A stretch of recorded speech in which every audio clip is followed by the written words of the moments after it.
Hi, and welcome to the Origins Podcast. I'm your host, Lawrence Krauss.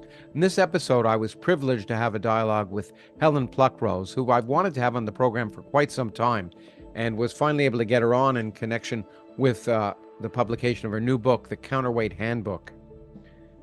This is a book about critical social justice, and Helen has written about social justice issues and cultural issues for some time and been involved in something called the Grievance Studies Affair, which we talk about in the dialogue, and later on wrote a book called Cynical Theories.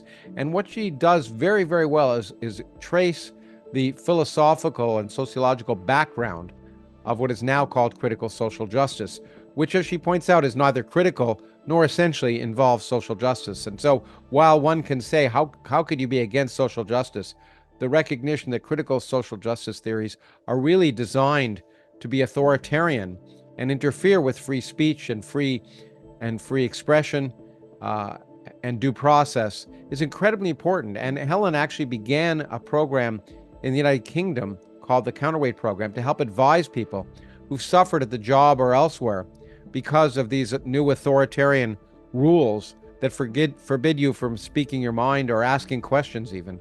And what this book does, as we discuss, is define very clearly the basis of what is now called critical social justice, carefully and thoroughly, which is really her trademark and a trademark of all of her writing, and one of the reasons I'm such a big fan of hers. And then discusses the kind of things you can do if you find yourself in a situation, in a job where you have to pledge adherence to some political philosophy that is completely irrelevant to the carrying out of your job, or if you've been fired because of that for speaking out or asking questions. And it's a wonderful tool that she has created for people who are in that situation, and for anyone who wants to understand really what critical social justice theories are all about.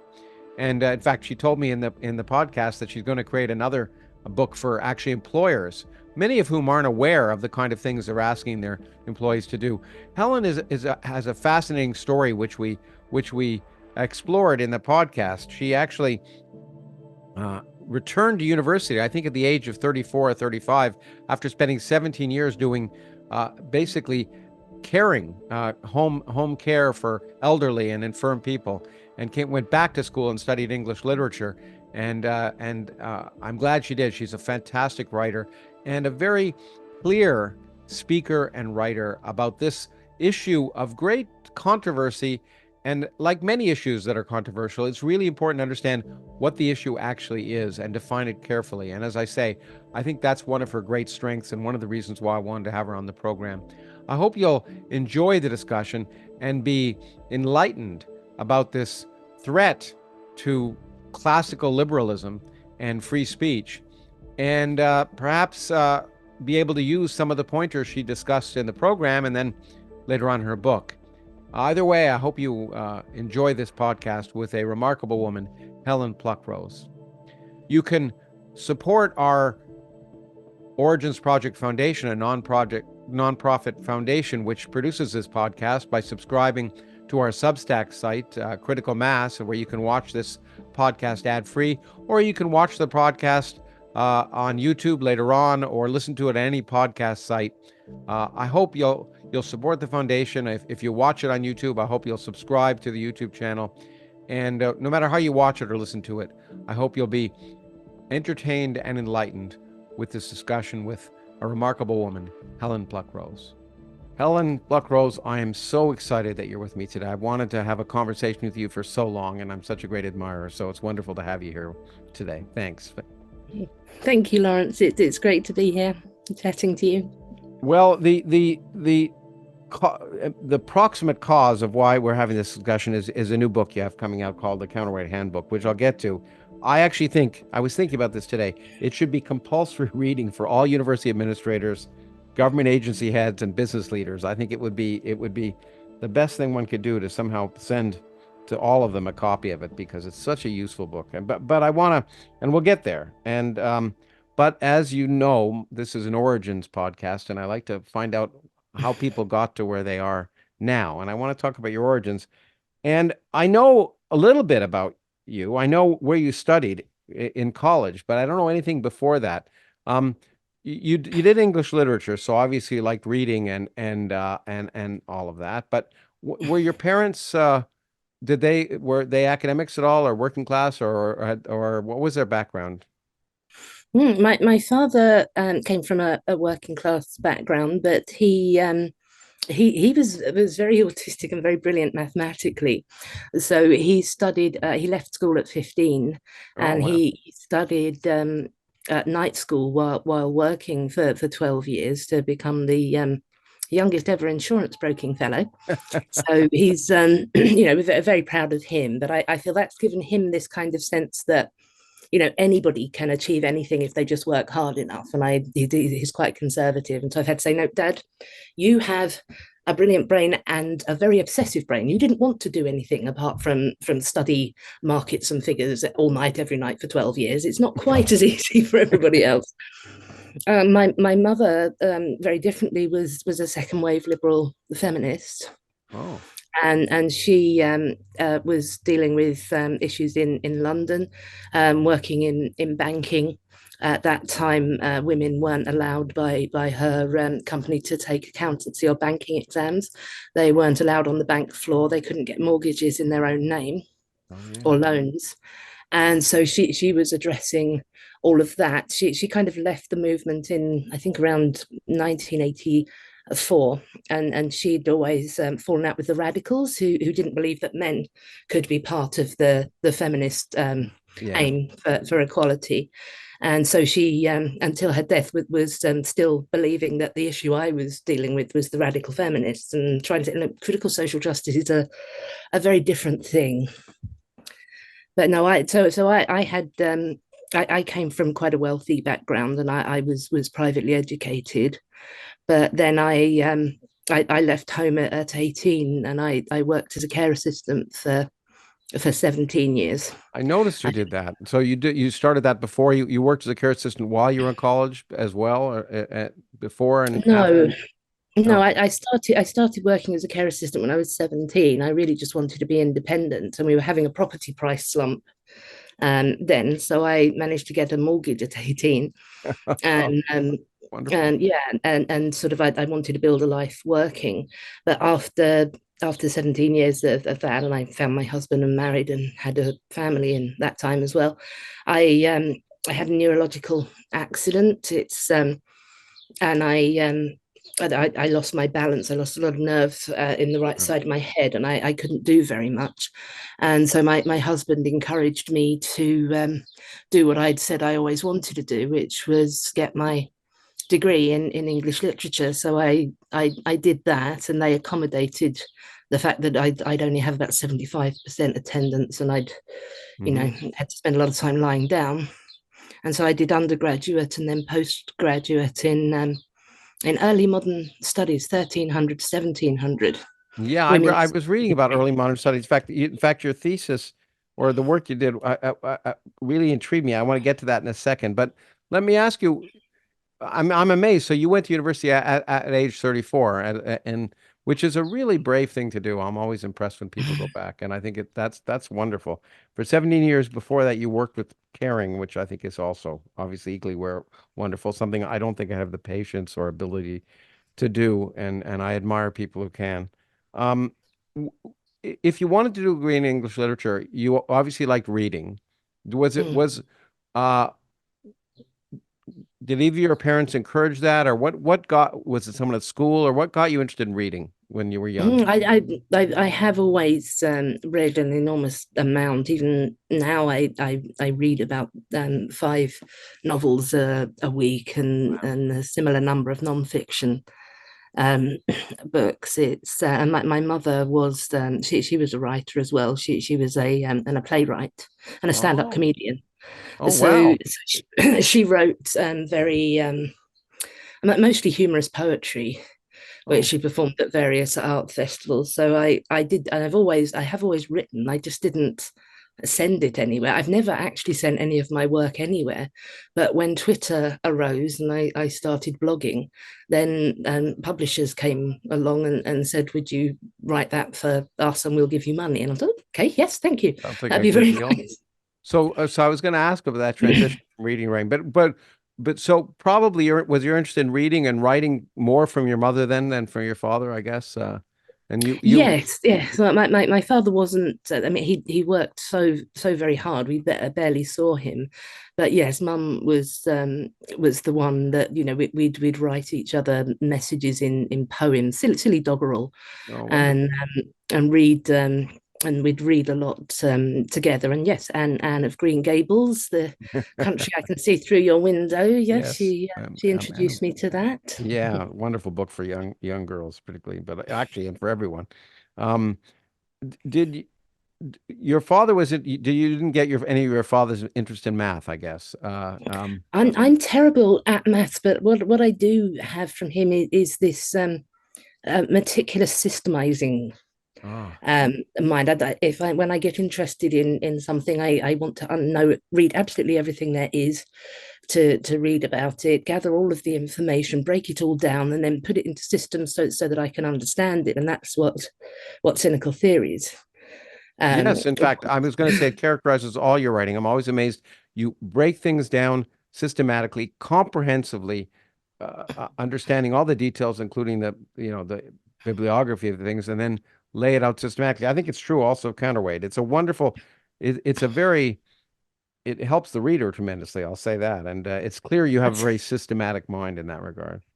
That's something that might amuse you, Lawrence. You used to be able to check your analytics to see who was following you. Hmm. And when I look to see who I was imagining it would be people interested in culture, no, the overwhelming interest of people who follow me, 97% was physics. Oh, really? Then after that, it was tech and general science. Oh, And I asked some of my physicist friends, why do you follow me? And it's you write about culture stuff like a physicist. You break things down yeah, I and know it's true. put them. Key ideas, progression and logical progression. It's true. I hadn't thought of that, but it's remarkable and I and make models. yeah, and detailed, and so, it's at the beginning I sometimes feel a little overwhelmed, and then I realize that I'm getting everything. It's really kind of amazing. I want to ask you a question. I don't know if anyone's ever asked you this, but your master's thesis was on ways in which medieval women negotiated the church narrative, the Christian narrative, and I thought, well, maybe you've never thought of this. That seemed to me to be a precursor to counterweight in a sense, because understanding how medieval women dealt with a narrative which was probably oppressive, um, in some sense is what counterweight is how we can deal with a critical social justice narrative nowadays that's oppressive. I actually, out of interest for 2 minutes, how did medieval women deal with negotiate the Christian Well, narrative? this is why I was interested in doing 1300 to 1700, Yeah. because obviously in England then changed from being Catholic to Protestant. Hmm. And now it is very much like what I'm doing with Counterweight. I want to understand Christian narratives on their own terms and sort of do the discourse analysis. I myself am a non-religious critic of religion, so but yeah, getting into that is something that I find very interesting. So before the Reformation within the Catholic tradition, that there was scope for women to empower themselves because there was this mystical tendency. It was a very patriarchal society, but God is the ultimate patriarch. So if you look at some of the people I've written about, Julian of Norwich, Marjorie Kemp, they received messages from God which then allowed them to defy, in Marjorie's case, her husband, who seems to have been quite an easygoing guy anyway, but and actually say, no, I'm going to go and do this. I'm going to travel. I'm going to do that. This is what God says, the ultimate patriarch. But after the Reformation, there was not this scope for revelation and mysticism that was seen as papacy. But Hmm. what came in then was the Protestant idea that each individual needs to read and interpret the Bible for themselves. So this is when literacy among women took a big Ah. step up. And some of the earliest writings we have are from Puritan women, and so we can see what they were doing then. And there's a wonderful thing, I don't know if you saw my Amelia Lanya. She's very, very tongue-in-cheek, because a lot of the justification for holding women down at that point was that Eve took the apple. She Yeah. was frail and subject to sin, and so men needed to control women for their own good. And then she wrote this wonderful poem with many biblical references, arguing, yes, very disingenuously, look, you killed Christ. There weren't any women involved in Yeah. that. Pilate's Yeah. wife told him not to. You didn't listen. Yeah. We'll forgive you. Let bygones be bygones. You forget about the apple. We'll forget about the crucifixion. Oh, that's pretty good. Wow, that's fascinating. Okay, well, that's great. Um, you just sort of alluded to the fact that you went from reader to writer. I was going to ask how that happened. You're described as a cultural writer, and I think you do write about culture and the things that, but you say it began as you just started to blog, and that's Yeah, and then yeah. I've always written, and of course, because I'm 50 now, so most of the time I've just written on with pen and paper and not done anything with it. But once I started having tweet threads and also putting things in blogs, people took an interest. wow, and then through that, well, I mean, you went through that. You first, I think, I'm not trying to remember if you came on my radar before this, but certainly the Grievance Studies. Uh, how did you get so that the famous Grievance Studies Affair, which you with you and Peter Boghossian and I think um what's his James name? Lindsay. Yeah, yeah. Um, was a wonderful um follow-up, if you wish, to Alan Sokol's efforts many years earlier in the case of social choice. How did you get involved in that? Was that did they reach out to you because of your writing, or is that how it happened? Yeah, Jim and Pete had done the conceptual penis Yeah. paper, Yeah. which was amusing, and it was interesting, but it was limited because the journal was one that you paid to publish in, Yeah. so they couldn't be entirely sure that it had been accepted because of its thesis, Yes. or if it was predatory. Having a look at it, it wasn't. It's one of the ones that is considered reputable, but that still put a doubt on it. So they decided to go for a more sort of multi layered one, and put out a lot of papers to journals which were not paid paid to publish, and to see what that would do. And I started out as red flag catcher, so they'd put things through to me first, and I'd pick out anything that I thought would be problematic theoretically, and then I just started doing more and more, and wrote a couple of papers myself, did a lot of the theoretical stuff. Really, Jim was the sort of structural organizer. He was thinking, what do we want to show, Yeah. which Hmm. ideas do we want to get in there, where do we want them to go, and he had a particular focus on men and masculinities. Pete is just insane. So when you get stuff Oh, about well. dog humping and that kind of thing, you can thank him. So he was, what Jim would say is that Pete was pure satire and I Right. was pure theory. And Exactly. so I mean, you added this. I tend to think of you adding the meat, and also you do a great job, and we'll talk about it later on, of mimicking the proper language to oh, appease, if necessary, certain people. We'll talk about that as a counterweight yeah, the strategy. discourse analysis, that there really is a good thing in discourse, but I don't want to say that, the theory wasn't all me. Jim Yeah. knows the theories in great in Yeah. as much depth as I do, and Pete has a strong grasp of them, although he operates more in the activist realm. So, Yeah. but Hmm. yeah, Jim's thing was essentially looking at Pete's satire and my depth, because I was just writing papers as they would be, and he's like, "There's nothing funny here. There's nothing." So yeah, bringing Pete's nonsense and that, and then adding his own structure in. That was the kind of way it worked. And I should, I'm assuming people listening to this know about this, but if they don't, the grievance studies papers were a series of spoof papers with ridiculous titles that were submitted to gender studies journals and other things, where felt that they weren't, to demonstrate they weren't scholarly, and they were, as you say, the conceptual penis was dog rape in dog parks, I think, and it caused a big stir, and in fact, it got people in trouble, like he, with his university, because they claimed ridiculous things. But it certainly raised the specter that many of these journals, especially in, I think, gender studies, have a very low bar for scholarly rigor. Let me put it that way. I mean, yeah, it's I mean, they certainly have an intent. People have said, "Oh, this is a problem with peer review," and that's not quite right. They were certainly very stringent about what they would let in and what they wouldn't, but their criteria is not a good one. And what I've argued before, because they removed some of our papers which had data which should have been clearly implausible, if not impossible, which we then read wrongly and then drew conclusions from that weren't warranted.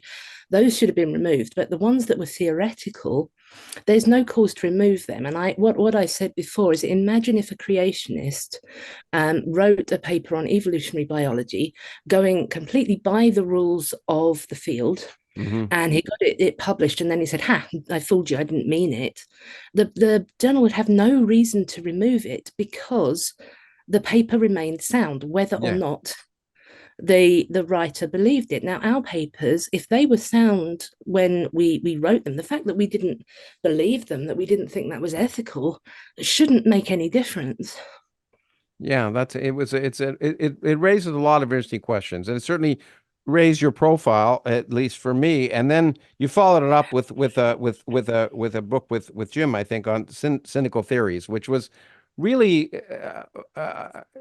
elaborated, especially for people who didn't have a philosophical background, the postmodernist underpinnings of what is now called, I think, critical social justice. And it really demonstrated the emperor's new clothes base up, but it was really, I think of it that way, that sort of looking at these theories at their very base, and demonstrating, first of all, their background, and secondly, their vacuity, I think, is probably the way to say it. I don't know whether you want to comment on cynical theories anymore before we move on, but Yeah, and I mean, with cynical theories, that we had to write a book on that, because people, despite the grievance studies thing, we keep saying we didn't know what we were talking about, or that, honest critics would disagree with me that this was rooted in postmodern ideas, and I really wanted to trace it back. So cynical theories really works backwards, and looking at the theories that are out there now, and then it's tracing the citations back. And there's a very, very clear central thread that goes back to the Foucauldian yeah, notions of Mike Foucault, power, knowledge, language, Derridean notions of language and grand narratives. So, but it really did take an entire book to show the two evolutions that had happened, and how it all fit into to make that case, because otherwise people in good faith could be quite skeptical that this is, it doesn't look that much like Foucault in various ways, but when, if it's a few core ideas of him that have been bastardized twice, and how, then it sort of becomes a bit clearer. yeah, certainly it was a very a scholarly book in that regard. I learned a lot. But then that brought you, because of your work, and obviously you became well known in this regard in terms of critiquing what is now what you describe clearly as critical social justice ideas. You Before writing the book Counterweight, you actually founded a program which basically helped people who were suffering in one way or another by either not being able to get jobs, or being canceled, or other things, and created this Counterweight online service in January 2021. You want to talk about that a little bit, about what that was about and what it still is about, I guess? Yeah, I mean, it was in the summer of 2020, after the death of George Floyd and the Black Lives Matter protests, that and businesses started enforcing new policies, new programs, and because of the Grievance Studies Affair and cynical theories, everybody was writing to me, hundreds of people, and some of my colleagues were getting even more emails than I was, and I started pouring everybody into a Discord server, And the idea was that I just wanted them all in one place, and to try and then sort through and triage essentially who is having an immediate problem and what can I do to help. And I am extremely, apart from setting out theories, the least organized person in the world, absolutely chaotic. So Carrie Wouldn't Clark, guess it. my angel of she arrived, and she'd worked for the Citizens Advice Bureau, which here any problem you have at all, you can go in and an advisor will find you the relevant legal policy, whatever documents, and she'd written pathways for this. So she came in and just did her carry thing of dividing people into groups. Here are the people having a problem with race-based theory in business. Here are the people doing this, and producing and taking note of what the problems were, producing documents for them to so first try this, try this, try this, try this, and then we had the clinic in the middle, which was people in danger of being fired at any moment, and those were the cases that we took on and worked with the individual, and that could range from a junior engineer to a senior academic, a medical professional, emergency services personnel, anybody. How did it get funded, or did people just volunteer their time, or It was voluntary, yes, wow? and I unfortunately I didn't at that point have to make a living because cynical theories had just done well. And two of the people that we got to work full time did in the end. But the way that we got funded was because it worked. I mean, not invariably. We did lose people, but quite a lot of the time we did get people to push it back. They either got their employers to see what they were recommending, because a lot of employers didn't know. We'll They were get to box that. ticking, reacting, or to get their employers to be to see the problem, potentially legal problems with enforcing things. So we had a high success rate. And then what people tended to do after we had helped them was that they'd just set up a sort of $5 or $10 a month sort of recurring fee. Yeah. So we had in the end, quite a lot of these $5 and $10 donations, Oh, that's which enabled us to have two people dedicating their time to it, and then we were able to just sort of the volunteers were putting a lot in. We'd be able to sort of have £250 for you here, but mostly volunteers.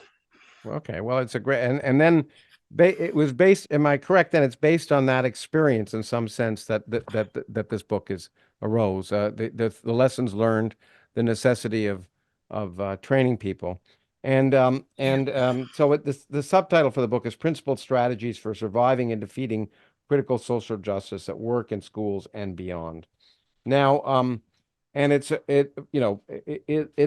particularly useful as we have described for actually defining what these terms are and what the concepts, which are often very nebulous, and because of the verbiage, it often seems like how can one attack this, as we'll talk about.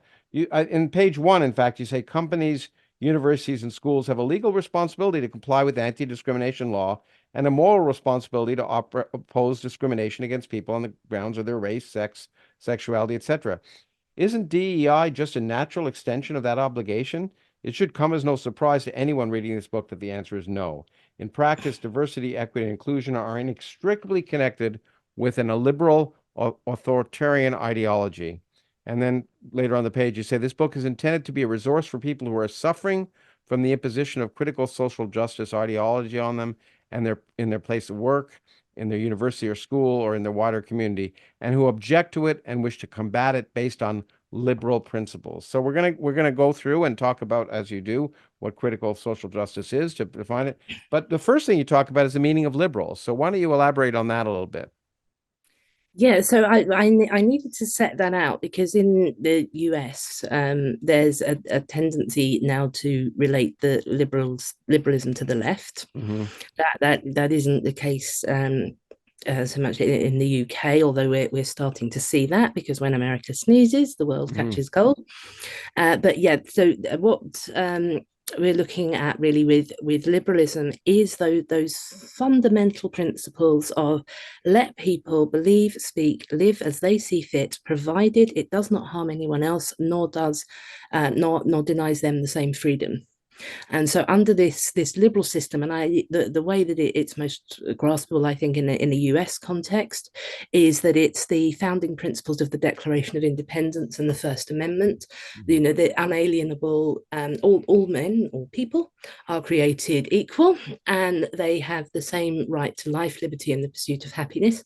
The government shall not censor any speech, any beliefs, and so these are the very sort of fundamental principles of liberalism. In a workplace context, this means that you do have a responsibility to treat everybody as equal, and that was what we had in the to join Counterweight. Or we didn't, because I'm a liberal humanist, a secular liberal humanist. We did not. Counterweight was a liberal humanist organisation. We didn't require people to say that they were liberal humanists, but we did require them to say that they accepted the value of all people as individuals. They did not want to discriminate against any group, and then we would assist them. So if you wanted, as two people did, to be allowed to be racist, or in one case get a trans-identified person out of your place of worship, then we're not going to help you. But if you're actually not racist or homophobic or anything else, and you just want to oppose things from your own point of view and have your own beliefs, then we'd help you. Okay, that's great. Now, okay, it's important for an American audience. You're right, because liberal, well, all the classical terms have now been so distorted. Conservative has been distorted as well, and from what they were. But I think sometimes, sorry to interrupt you, but I think sometimes you should American mind, a better American mind, but Americans who are talking in popular discourse and are not political philosophy, if you think in terms of social libertarian, that is the most sort of strongly graspable concept. Yeah, absolutely. Okay, well, but then the first bit you go into is, and it's very important, is to understand what critical social justice is. And I want to read some quotes, and we'll go through this because I think it's important for people. But you basically give a one-paragraph summary saying critical social justice is at root based on two core premises. One, invisible power systems like white supremacy, patriarchy, and heteronormativity permeate all of society. And two, most people cannot see them because these systems seem normal to us. And for the majority and the powerful, it's more convenient that we do not see them. And you basically discuss the systems include whiteness, patriarchy, colonialism, heteronormativity, cisnormativity, transphobia, ableism, fatphobia. These are believed to infect all aspects of society and even the most benign everyday interactions. The belief that people are unable to avoid being racist, sexist, or transphobic because they have absorbed bigoted discourses from wider society is a tenet of faith that bears testament to it in its origins to postmodern thought, particularly that of Michel Foucault. Those to me seem to be the sort of core, cogent, short version of critical social justice. I don't know if you want to add to that at all. No, I mean that's it. It essentially is that that knowledge is a construct of power. It's constructed by the people in power who are understood to be essentially straight white men in their own interests. Then they legitimize this knowledge, and everybody else just speaks in the ways that they have been taught by this knowledge, and just speaking in these ways then perpetuates those oppressive power systems. So, of course, on the most defensible level, what all this is saying is culture exists.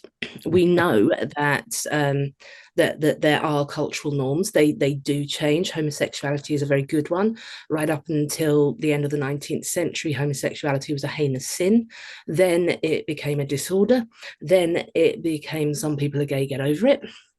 And now, with the critical social justice movement, it's moved in another radical direction. So we can see that discourses and general understandings change. But what the liberal point of view would be is that we've never ever denied this. This is what the marketplace of ideas is for. We believe that a number of different discourses exist, that people should get together and discuss them, and this is how we can influence the zeitgeist to change in a positive direction. The critical social justice activists will say no to this, that very process of debating and critiquing ideas is a white Western masculine way of knowing, and that we must all accept that we have all been socialized into exactly the same prejudices, most commonly that of Robin DiAngelo's grandmother, and that we cannot think any other way, and that we need to dismantle our thinking with this critical ideology. Now, so I had more to say. No, that's great. That was a wonderful elaboration. But it also, there's one thing I did want to stress, and you do stress. When people hear critical, they think critical social justice. They think of critical thinking, which we want to encourage. And I, all my life, talked about encouraging critical thinking. They say, and one of the things, well, how can you discourage critical thinking? And they don't realize what the word critical in critical social justice means. So why don't you elaborate on that a little bit as well? Yeah, so the critical tradition in theory, it has at its root Marx, and he's criticized all the things that exist, and so he wanted to get beneath capitalism, which he called then liberalism, of course, and see the power structures that underlay it. That moved far away from Marx, and the critical theory of the Frankfurt School is Marxian, but this is when a critical consciousness, that here's the best way, Paulo Freire, when you accept that there are systems of power that are operating beneath the radar, beneath your consciousness, and the critical tradition tries to pull out these threads and make them visible. So in the Marxist tradition, it's been this consciousness raising of the proletariat, and false consciousness if you don't see it. In the radical feminist tradition, there's been consciousness raising for women to recognize that they are subordinated by patriarchy. Within the critical social justice tradition, it changes from the Marxist one, where it's the oppressed who have the false consciousness, to it being the privileged who have the false consciousness, because the oppressed can see more layers of society, because they're having to, I as a woman am having to work according to a masculine society, so I can see the masculine society, but I also have a woman's way of thinking, and then a black woman would have another layer as well. So it's the people who have the privilege who are not typically not seeing. Yeah, and so it is they, but everybody has a black person is also socialized into white supremacy, but they can see more of it.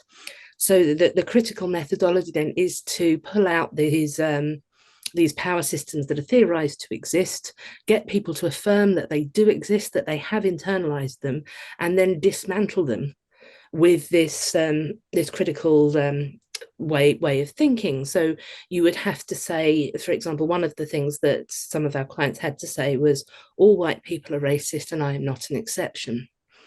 And then once you have made this affirmation, then you can then start to get at your own racism and dismantle it. It's very much like, on the other side, the red pill discourse, where you have people who are seeing, from the Matrix, of course, they've suddenly seen through the surface of things, and they can see these systems that are working against men, and particularly white men. And so they're doing a very similar thing. And of course, humans do. The human tendency to think they alone have seen the light and must spread it to everybody else is extremely common. Yes, well, but even more so, I found one sentence which really clarified things beyond neo-Marxist and postmodern thought. You say, the word critical here refers to criticizing power structures that are believed to exist according to the ideology, and not to seeking truth. So when we think of critical thinking, we think of it as an effort to seek truth. But the word critical here is really based on criticizing the power structures that are assumed by the ideology to exist, and in fact, not just assumed, but insisted to exist. So critical here is to criticize power structures. I think that's the important. Exactly. It is not about finding truth. Objective truth is not an aim. It's about, and the theorists say this repeatedly, critical thinking is about epistemic adequacy and proper reasoning, and this is a white Western masculine thing, and that's not how we find out what is true. We critique power structures, and it doesn't actually matter if we're right or wrong. It's just being able to see them and talk about them that's helpful. Yeah, okay, that's wonderful. Now, I am going to read from you here. I'm tempted to read more, you basically, you say you've traced the complicated evolution of scholarship elsewhere, but the assumptions and doctrines of foundational social justice ideology are rather simple. The core tenets are as follows, and you have 10 of them, and I guess I'm going to read them and then ask if you want to add anything there. But one, knowledge is a social construct created by groups in society. These groups are determined by their identity in terms of race, gender, sexuality, and more, and are deemed to have either dominant or marginalized positions in society. Two, the dominant groups, white, wealthy, straight, Western men, get to decide which knowledges are legitimate and which are not. They choose the ones that serve their own interests. Three, these legitimized knowledges then become dominant discourses in society and simply the way to speak about things. Everybody is unavoidably socialized into them and cannot escape being so. Four, people at all levels of society then speak in these ways, thereby creating and perpetuating systems of oppressive power like white supremacy, patriarchy, and cisnormativity. Five, most people cannot see the systems of oppressive power that they are complicit in because they've been socialized into having those very specific biases and thus unconsciously act on this socialization. Six, therefore, the systems of oppressive power are largely invisible, and their existence and means of operation need to be theorized by critical social justice scholar or activists. Seven, only those who have studied critical social justice theories, particularly the marginalized groups who subscribe to them, are fully able to see the invisible power systems and must convey them to everyone else. Eight, social justice, as defined by critical social justice theories, can only be achieved by making everybody believe in these theories. This entails seeing and affirming these invisible power systems and their own complicity in them, as well as committing to dismantling them. Nine, any disagreement with or resistance to affirming critical social justice beliefs is evidence of either ignorance or selfish unwillingness to accept one's complicity in the oppressive power systems. Thus, any disagreement or resistance is automatically invalid. And 10, therefore, the liberal belief in the individual's agency to evaluate a range of ideas and accept or reject them is a self-serving myth, and liberalism, above nearly all other ideologies, is a major impediment to achieving critical social justice. These concepts will come in as we talk later on about how to address it. Obviously, I guess if you felt there was anything else, you would have written it, but that's a wonderful summary of critical social justice. One of the things that I think is important when one talks about criticizing social justice, people think, how can you criticize social justice? And you say, um, uh, uh, um, a primary reason that an illiberal, authoritarian ideology that spreads by rejecting the marketplace of ideas and individual autonomy, demanding religious-like adherence to its tenets, and taking advantage of people's basic sense of justice and empathy, has been able to become culturally powerful. One of the reasons is that no one of goodwill wants to stand against social justice. No one ever says, there's too much justice in this society, we need to reduce that. So they've co-opted the words, just in some sense, as many religions have co-opted morality, but they've co-opted the word. So so the minute you sort of appear to criticize social justice, critical social justice, you appear to be criticizing social justice itself, which is a very different thing. You want to elaborate on that a little bit? Yes, I mean that kind of linguistic sort of appropriation, trying to make it difficult in verbal terms to argue with it is very central to this whole set of theories. With other sort of ideological frameworks, they describe themselves for what as what they're aiming for. Liberalism is the aim for freedom in liberality, and conservatism is the aim to conserve culture, and Marxism is the aim to put the plans of Marx into practice. So when you have something calling itself social justice, as though everybody else is aiming for something else, and then their movements are called things like Black Lives Matter and Antifa, as though other people, this is the only way to accept that Black Lives Matter and to oppose fascism, then that it's setting itself up really as it's naming itself after things that everybody who isn't an amoral psychopath would agree with. We just disagree on how to do that. And that does make it difficult. And I think that's why the word woke has become popular, Mm-hmm. because people have been looking for something distinctive about this. And it is that idea that you can see these power structures that nobody else can, Yeah. that people have picked up on, and why woke has become what it's called to distinguish it. Yeah. In fact, well, I think that you talk about this sort of, and I've experienced this when I write about it as well. The evolution of the term woke. I mean, woke initially was simply meant, as you say, being kind or empathetic and caring about social justice, social injustice, and it's so it's how can one be against it? I've Mm. distinguished it by the way from what I think woke now means by talking about fundamentalist wokeism in the same way that sort of that fundamentalist Christianity can Christianity can be love your neighbor, but fundamentalist Christianity is a little bit different. And Mm. and I wonder if so that's the way when I now don't criticize woke per se because the original intent of all of this, and I think you point this out, this arose from original intent to make things more just, which no one can argue with. It's then what happens is the implementation of it and the ideology that develops from it then becomes authoritarian, and that's why I think sort of I like to call it fundamentalist wokeism, as religion in its most authoritarian form is fundamentalist.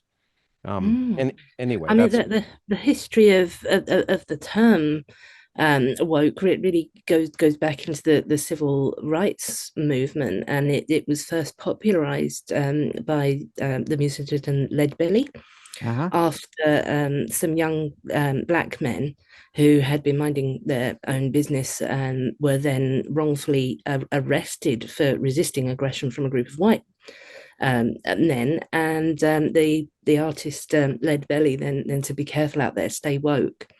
And what he meant there was be aware of these power systems that are around you. Don't put yourself in a position where it can be used against you.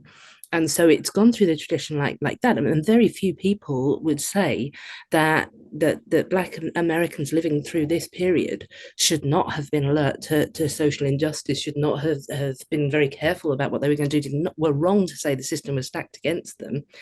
But then when it's sort of revised again later, and it's then applied to things that can be complimenting a black woman on her hairstyle, Mhm. or a talk that she's given. It's sometimes now problematized if you say you're such an eloquent speaker, because it's seen as expressing surprise that a black Mhm. person can be.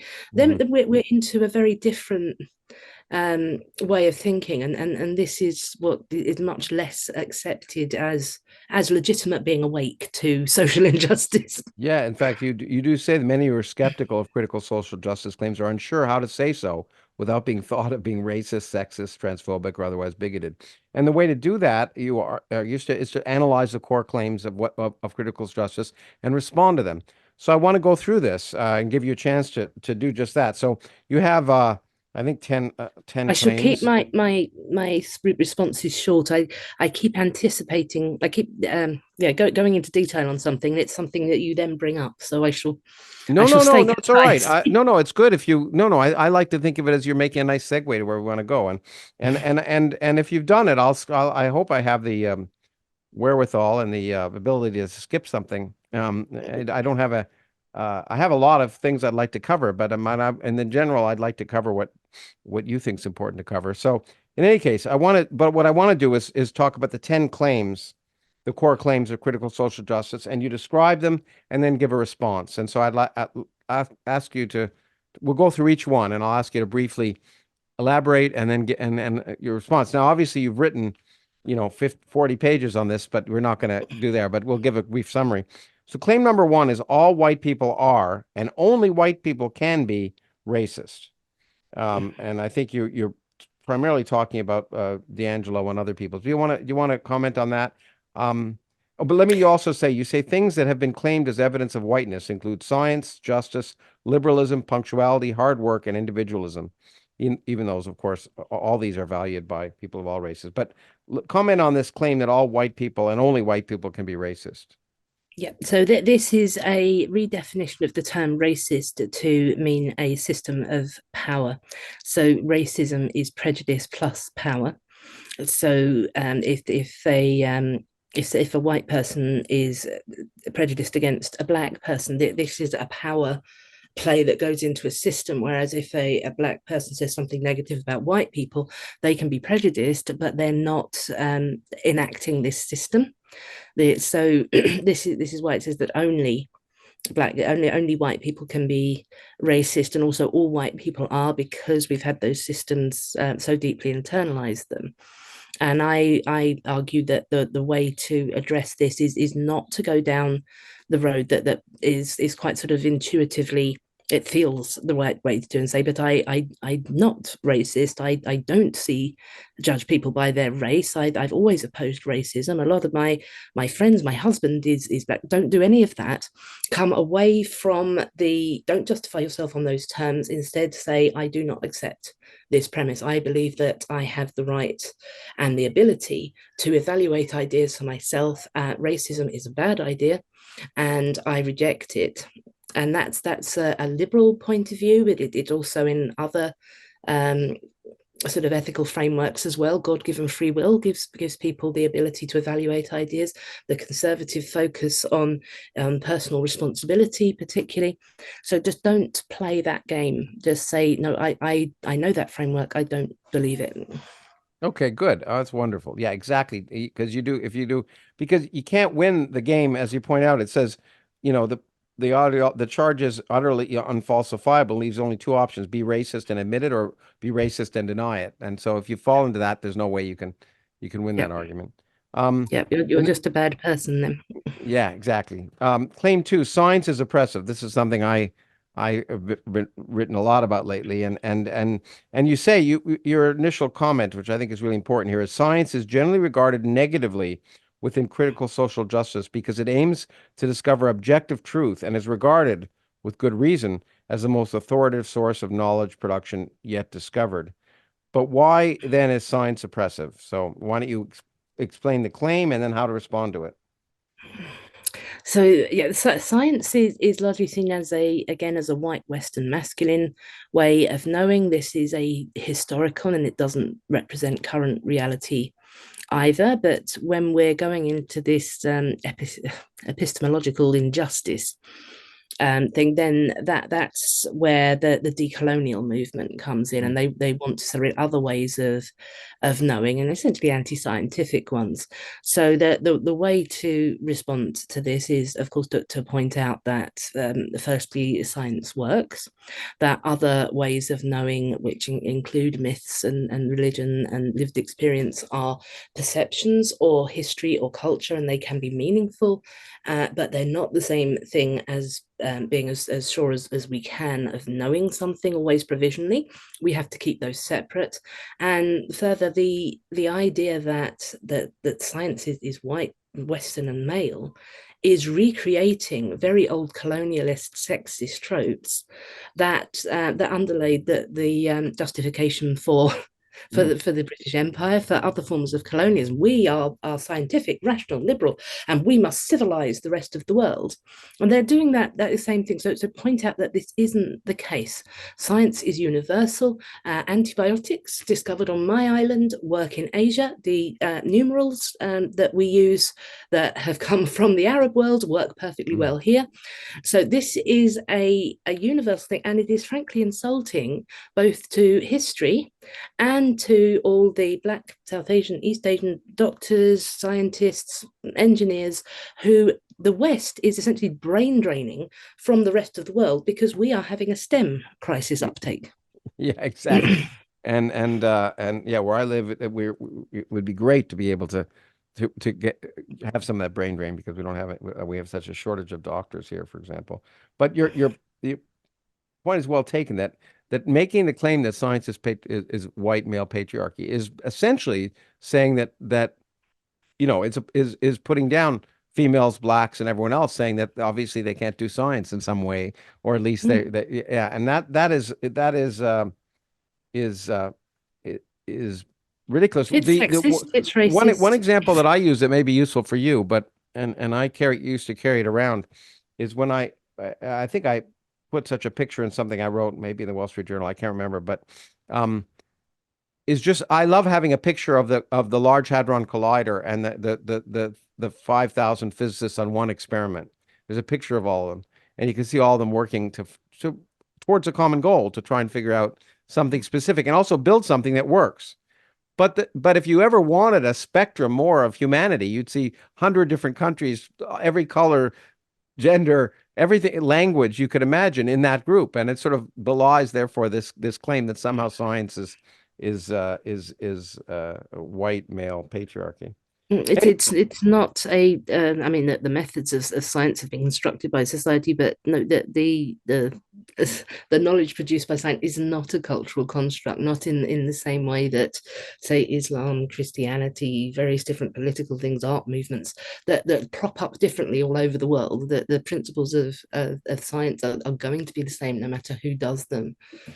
Yeah, exactly. And I used to point out that it was a great time, in fact, to be. I got hated and attacked because I said it was a great time to be a woman in science, because it happened to, it was. It's and and this notion that we'll get to ways of knowing, and as you know, there are academics who've now been canceled for arguing that that other ways of knowing are not the same thing as science. They may be culturally useful, historically useful, but they're not the same thing as science, which is a fact, not an opinion. But they've been canceled for that. Okay, Yeah. next one, claim number that was claim number 3. No, sorry, claim number 3 is everything is a social construct. You want to you said this is a direct correlation between the rejection of objective knowledge and skepticism of science. So for these theorists and activists, the important thing is not what is true, but how things have come to, how this knowledge has come to be socially constructed. So I'd say if you had a scale, and at one end there is this perfect scientist who doesn't actually exist and who is completely objective, and they want to know what is true all the time, they would say to you that yes, objective reality exists, and also that we cannot be entirely sure that we have achieved it. And then at the other end, if you have the worst postmodernist, they would also say yes, objective reality exists, but we can't be sure that we've achieved it. But the postmodern branch will focus on, we haven't achieved it, how has this got constructed like this? And Rorty, I think he says it's saying truth is out there is very different saying reality is out there. There is a reality, but it's mediated through so many human brains that what we decide that is true at any time is always a symptom of power. So that is where they go through, and then you get some ridiculous things like nutrition, dietetics, critical dietetics, just trying to unwrap everything that can be known about what the human body needs to eat, and rewrite it. But why have we decided that it's better not to be morbidly obese? Why is it that more people are heterosexual? We're a sexually reproducing species. No, this must be a power system. Well, for me, again, my approach as a physicist is, when people talk about everything as a social construct, and reality comes from within. As to point, I don't understand how you can't understand how one cannot understand that stars exploded before humans even came to be, produce the elements that make us up, and all of that happened before there were any social constructs, and whether or not whatever you like or whatever your ideology is, it cannot interfere with the fact that elements like carbon, nitrogen, oxygen are created in stars, and were created. The elements in your body were created before the Earth even formed, and that's not a social construct. That's a fact. It is, but I mean, the way that they see knowledge, I think one of the best examples comes from David Detner's book, and he asked a theorist, can we say that giraffes are bigger than ants, or is that a social construct? Hmm. And she said that's a social construct. Now, Wow. what she meant by that wasn't that the reality of the mass of these two animals is different, but the way that we have chosen to decide the concept of size, had we chosen it in a different way, then we could say an ant, if we'd chosen the size is about, how big the species is or something, Mm. it would then be different. Yeah, And you could say whether which, an ant can carry more on its back compared to its weight than a giraffe. yeah, Maybe you could exactly. yeah, yeah, you could. So Okay. you just get nowhere. That's Mm. the thing. It just descends into utter nonsense. Well, as often many of these things do, it seems. Claim number four, policing language and silencing speech is not only necessary, but also good. And this is a very important thing because it's really at the heart of cancellation, of this ridiculous statement that which which people don't it's easy to sympathize, when someone says something you hate to cancel, but what but two things, of course, free speech. The basis of free speech is to have speech you disagree with because you might be wrong, and if you don't hear it, you're interfere with your own rights to find out you're wrong. But this cancellation thing is that policing it implies that if you don't like it, no one should hear it. That's the solipsistic, the egocentric viewpoint that because you don't like a person or because you don't like what they're saying, no one should ever be able to hear it. And this policing is a good thing. And so that's very important. So why don't you talk about that claim and your version of the response to that claim? So that's it's underlain by the belief that these power systems are perpetuated by people speaking in certain ways. So in order to achieve social justice, we have to stop people speaking in certain ways and make them speak in different ways. And the example I gave is when J.K. Rowling said that biological sex is real. And then some of the actors responded straightforwardly with trans women are women, trans women, women, trans women, women. So what had happened was that she was seen as putting out a transphobic discourse, Yeah. and rather than engage with a lengthy essay in which she said this, the important thing was to silence her and then put that positive discourse back in. And so it's not ideas doing battle with each other. It's which discourses, which ways of speaking about things can we make dominant? Yeah, exactly. Instead of having discourse, instead of the liberal idea or the scientific idea that everything should be subject to question and discussion, instead the idea is that certain things should be dominant and other things should not be mentioned at all, which is really as you mentioned in something else, is really a religious idea that some ideas are so sacred they cannot be questioned. And of course, that's the anathema to science and reason and intellectual progress. Nothing is Mm. sacred. No idea should not, even if it's offensive, as we'll talk about, no idea should not be subject to question. And okay, this claim number five, which has had a big impact in academia of late, and here in Canada and in New Zealand and elsewhere, is the marginalized have access to special forms of knowledge. And you said related to the belief that science is a white, Western, and male way of knowing and developed from the social constructionist beliefs of earlier theories, is the current critical socialist belief that all ways of knowing are related to identity, and in some sense are not only are they related to identity, but the marginalized have special forms of knowledge that are special, are in some ways better. So Mm. you want to comment on that? I mean, the most sort of repeated one of this comes from critical race theory, in which there is posited to be an authentic voice of color that has a greater competence to speak about race and racism.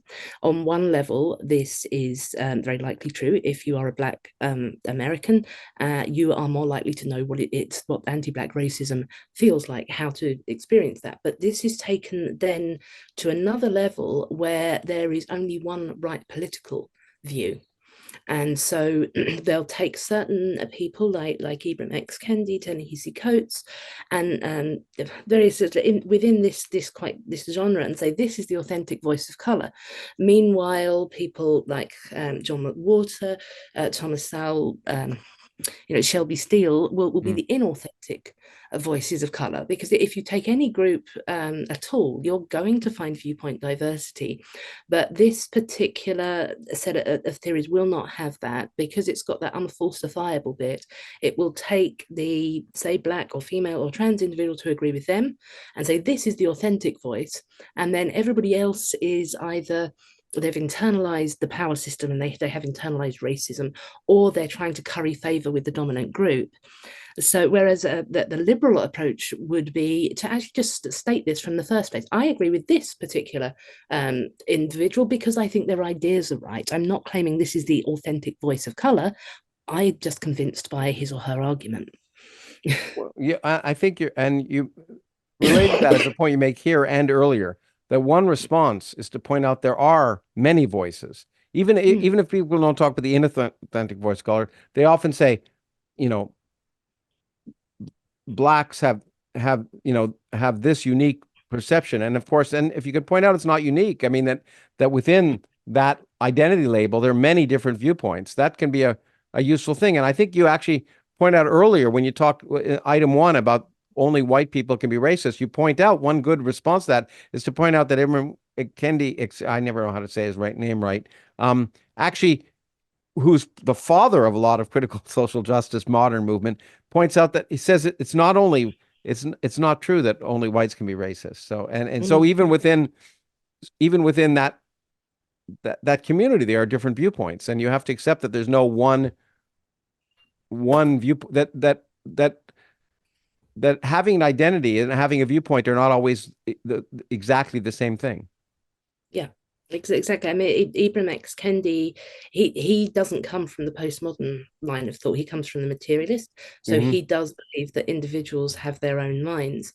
And because of this, it is very useful if you're being subjected to Robin DiAngelo to counter it with Ibram X. Kendi. That's where I do give him credit. His individualism there. He gets illiberal in different ways, as the materialists do, reading everything through one lens. Yeah. But on that, he is good, and you can that's the strategy. The third part of the book, strategy, is it's to counter DiAngelo with Kendi, which is but I think it's worthwhile pointing out, and I don't think it's in the book so much, but that this marginalized groups having a special form of knowledge, we're countering ideas here, which I think we can show are ridiculous, and you do a good job of it, but they're dangerous, and of course you talk about later on in the book ways that people have been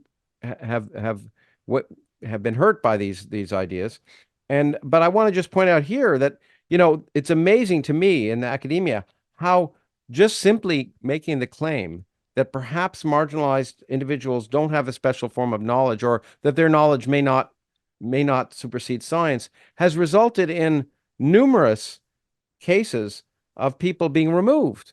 There's a Canadian professor, Francis Widdowson, who was fired from a tenured position for asking at a meeting, well, someone given a lecture on indigenous astronomy, more or less, and they said, well, this is historically and culturally interesting, but is it necessary in an astronomy 101 class where you're talking about telescope-based observations? Is it really the same thing?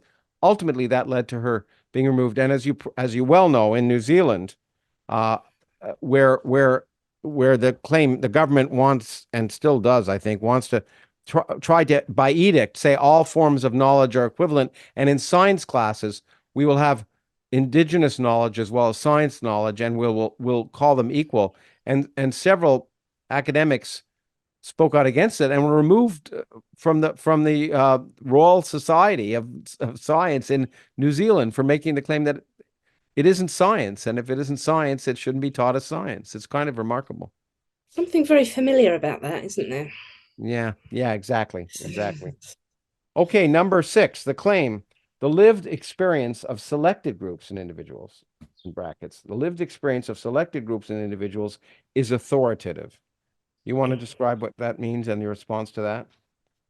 Yeah, so a lived experience is tapping into that special knowledge. So you, as a white straight man, will not be able to see below the surface of things. So if somebody if I tell you that you are being a sexist right now, then that my experience is that you are speaking down to me because you underrate my intelligence because I am a woman, then my experience is just as valid as your intentions, and you should apologize and do better, because the important thing is not intention but impact. If I feel impacted by you disagreeing with me, for example, and I feel that impact is misogynistic, then my experience is more authoritative than you, who if you know said, no, I think you're wrong about this because this evidence shows that and that, and you said something different, that would count for nothing. The fact that, yeah, that certain lived experience is authoritative, but others, which is based, say, on study and expertise, is not authoritative because Yes. it's not lived experience of those who've been marginalized or otherwise denied some power. Yeah, that's where the lived comes in, because often when we talk of experience, we might say an experienced physician or something. It's not that kind of experience. The lived experience is the world of perceptions that have shaped your worldview. So, and what's the response? You point out, how do you respond best to this claim? That um Sorry, but the claim. that lived experience of some groups is more authoritative Yeah, than others, and yeah, um and you say to stress the need for separate perceptions and feelings from data and facts, yeah. and that as humans That's we can actually care about both, which I think is interesting. yes. That that data and that facts that actually that is matter. is what I would say. Yeah, that it isn't that we only care about how somebody is feeling, or we only care about what is true. As humans, we care an awful lot about what people are feeling. The most analytical, systemizing mind, a physicist is still likely to enjoy a good play or a book, and suspend disbelief, get into that. So we need to keep things where in the right place. If somebody has a perception that this thing is happening and it isn't actually related to reality, then let's look at those differences. I gave the example that Britons, when surveyed, thought that 21% of the population is Muslim. It's actually 5%.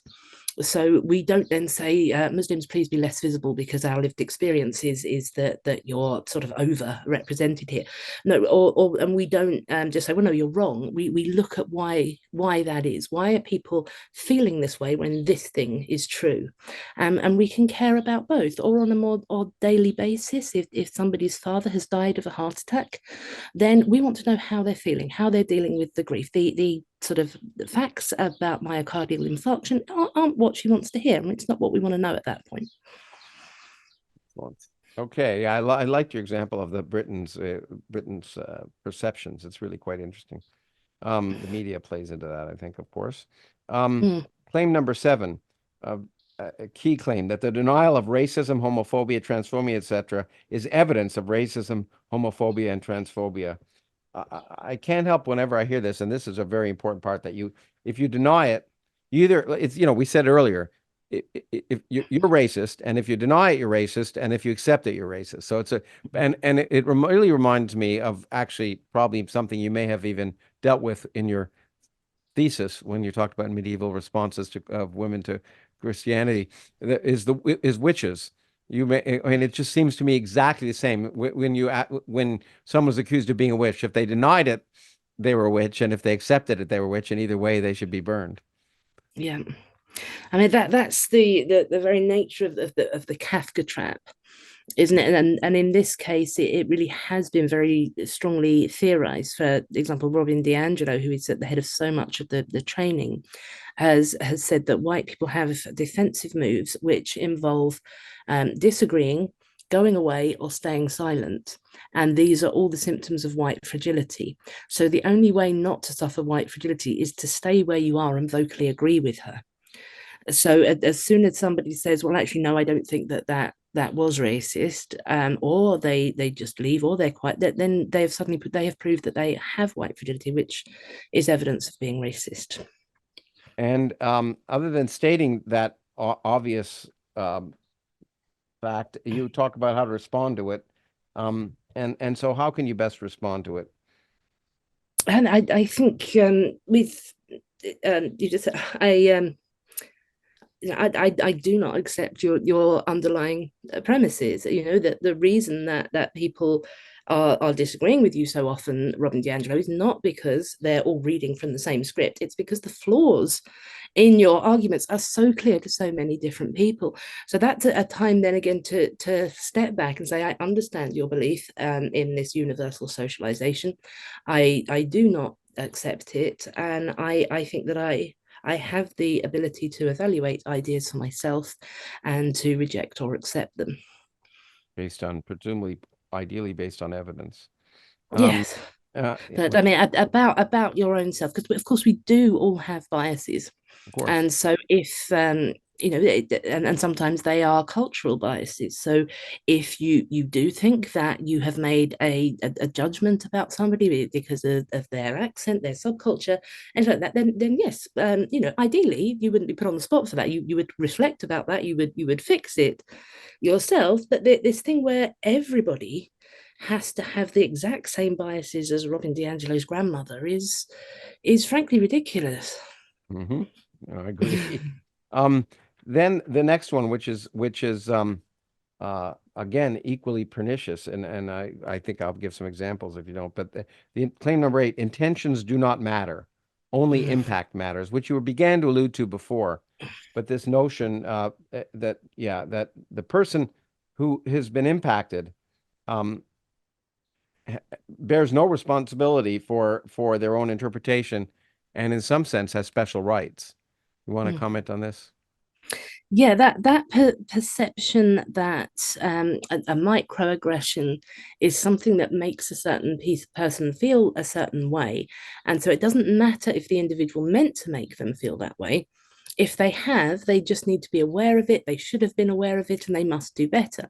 To some extent, this is there is truth, of course, in this. If somebody said to a black Irishman over and over again, "You don't look Irish," it could Mhm. start to feel a little unwelcome. Yeah. But this gets taken to an extreme where you just have to say, no, come on, you do actually have some responsibility for how you interpret things.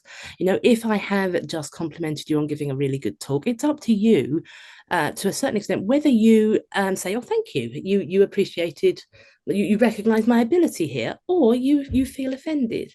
And this, of course, is what cognitive behavioral therapy is very good for, because it sort of puts a stop to this kind of catastrophizing, where people who are very anxious are then likely to read things negatively, and it sort of, is this really a good interpretation? And of course, Haidt and Lukianoff have been very, very good Mhm. on this, how these kind of theories are reverse cognitive behavioral therapy, and it's teaching people to see offense where there could be a compliment, and it harms most of all the minority group who is being who has taken on these theories and is reading the world through them. Yeah, I mean when I hear this, and I've had conversations, and some of them public, but now I mean I do like the viewpoint of what Christopher Hitchens used to say, when someone would say, I'm offended, and he'd say, "Oh, well, okay, big deal. What do you have to say?" And then and Stephen Fry, who was clearly said, being offended does not give you special rights in any way. Just, go away. Or you have a choice of responding to me with an argument, um, deciding that you don't want to walk away, or deciding that maybe it's worth discussing, and maybe your offense comes from your background. But it's up to you. The problem lot. What is remarkable is if you're offended, you own the problem. But in this case, but then in social, too much in our society, and as central part of critical social justice is if you're offended, someone else owns the problem, which is remarkable. And again, that may sound trite, but let me give you some examples, which you're aware of probably. But let me give listeners some examples. Which is, there's a famous example of a New York Times science writer, a distinguished science writer, who was taking a group of kids to South America. And one of these kids, I think they were 12 or 13, talked about how one of her friends used the N word. and he wanted to talk to her about, and he talked to a group of why it wasn't appropriate to use the N word, during which he used the N word. He was fired by the New York Times, who said his intent didn't matter. The intent that he was trying to educate didn't matter. It was the impact that mattered. As one, and then it goes just from there to where, again, my own sensibilities are greatest when it comes to science. The journal Nature, as you probably may be aware, Nature Behavior, has given an edict to their editors saying that any article that might cause offense should not be accepted, regardless of the intent of the author or the validity of the science. If for any reason, and they list every reason any reasons why it might offend, and they list everything under the sun: sex, gender, politics, size, weight, anything. I mean, any way you could be offended. If it has the possibility of offending, it should not be accepted. These are the gatekeepers of scientific articles, and so that's how deeply this kind of I would say ridiculous argument has infiltrated the academia and scholarship. It's not just out there in the society or in the writings of Robin DiAngelo or anyone else. It's become deeply ingrained. Yes, we have got more and more sensitive to words. Yes, words. Exactly, and I mean, I think there was a. Well, this will get me hate mail, but it doesn't matter. There was a big joke, unfortunately, in the response to the horrible attack on October 7th. I remember the day afterwards, people, there was a joke about kids at Harvard leaving their class on why misgendering is violence and going to the, Destroy Israel rally or to kill the Jews rally, as if language as misgendering is a form of violence that's worse than actual violence is a remarkable notion.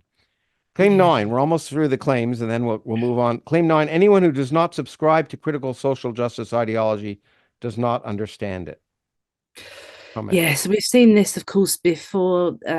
I come from the new atheist moment as well, and that thing where somebody you say that these claims don't appear to be true, and it's, well, read the Bible. I have read the Bible. Well, you haven't read it properly, otherwise you would believe it and agree with me. And that is what because there is that absolute certainty of their own rightness. Anybody who has, and obviously that includes me, read the theories in great depth and still disagrees with them, either does not understand them or is opposing them for sort of selfish, bigoted reasons. And how can you respond? I say we have to oppose this by pointing out that you can disagree with people on a number of reasons. It isn't the I'm kind of well, in some sense, you say a key point. I'll sorry. You say I think, and I had a discussion with someone about how to have successful conversations. Someone had written a book on it. But you say, I understand your conception of the world and ethical framework, but I do not share it. I think it's the key point, is not to deny that that you haven't listened to it. You understand it, and maybe even ask them to elaborate on it. But then you can disagree. But once you indicate that, and even regurgitate their arguments. Are you saying this? Do I understand this? Is this what you're saying? Oh, okay. Well, now I disagree. But at least you show that by regurgitating it, you show that you at least understand the arguments. Yes, and it still doesn't. It works just as well as saying that to a fundamentalist Christian who believes you just want sin. And that I think because with these, because they run into each other and overlap so much, when I wrote that bit, I had to kind of separate out the answers and decide which bit went where. So I may repeat myself, but yes, that's a thing that's running through it as well. When if somebody is making that claim, you take them off that ground. Don't go to them and say and try to argue with them on their own grounds. Come away and say, well, yes, I understand your beliefs, but I hold these ones. I mean, if somebody said to me, homosexuality is a sin, it says so in the Bible, there's no point in me going back and saying, well, actually, in the Sermon on the Mount, Jesus spoke about divorce, nothing about homosexuality. I would say, I understand that this is your belief. I am not a Christian and I don't believe that. That's the place to take it to. Okay. Last claim, liberalism is an oppressive power structure. Yes, so liberalism is seen as it's targeted directly. It's one of the core tenets of critical race theory, in particular, critique of liberalism and the civil rights movement, and occasionally Martin Luther King, because liberalism tries to level the playing field. It wants to take social significance out of categories. That doesn't mean your identity cannot be important to you. It means we don't assume things about you because of it. But the whole thing with thinking of people as individuals who can discuss ideas, who can evaluate them, is a particular threat, because liberalism has been the most successful system for overturning oppressive systems, from feudalism to theocracy to patriarchy, colonialism, slavery, Jim Crow, the gay pride movement. These have all been liberal developments. So the critical social justice movement takes aim at liberalism, saying this has not worked. This is encouraging that the status quo, we need to go further. And their belief is that after laws had changed, attitudes still remained, and we need to get at them. The way to respond to this is to say, yes, we do. It's not going to change some laws. Attitudes aren't going to change, but you are not the only game in town for doing this. We don't have to get at them via your critical methodology. We can continue what we were doing in a liberal framework, saying, well, look at this idea. It may be legal, it may be protected under freedom of speech, but is it based in evidence? Is it ethical? And we can continue to erode bad ideas like racism, sexism, and homophobia that way.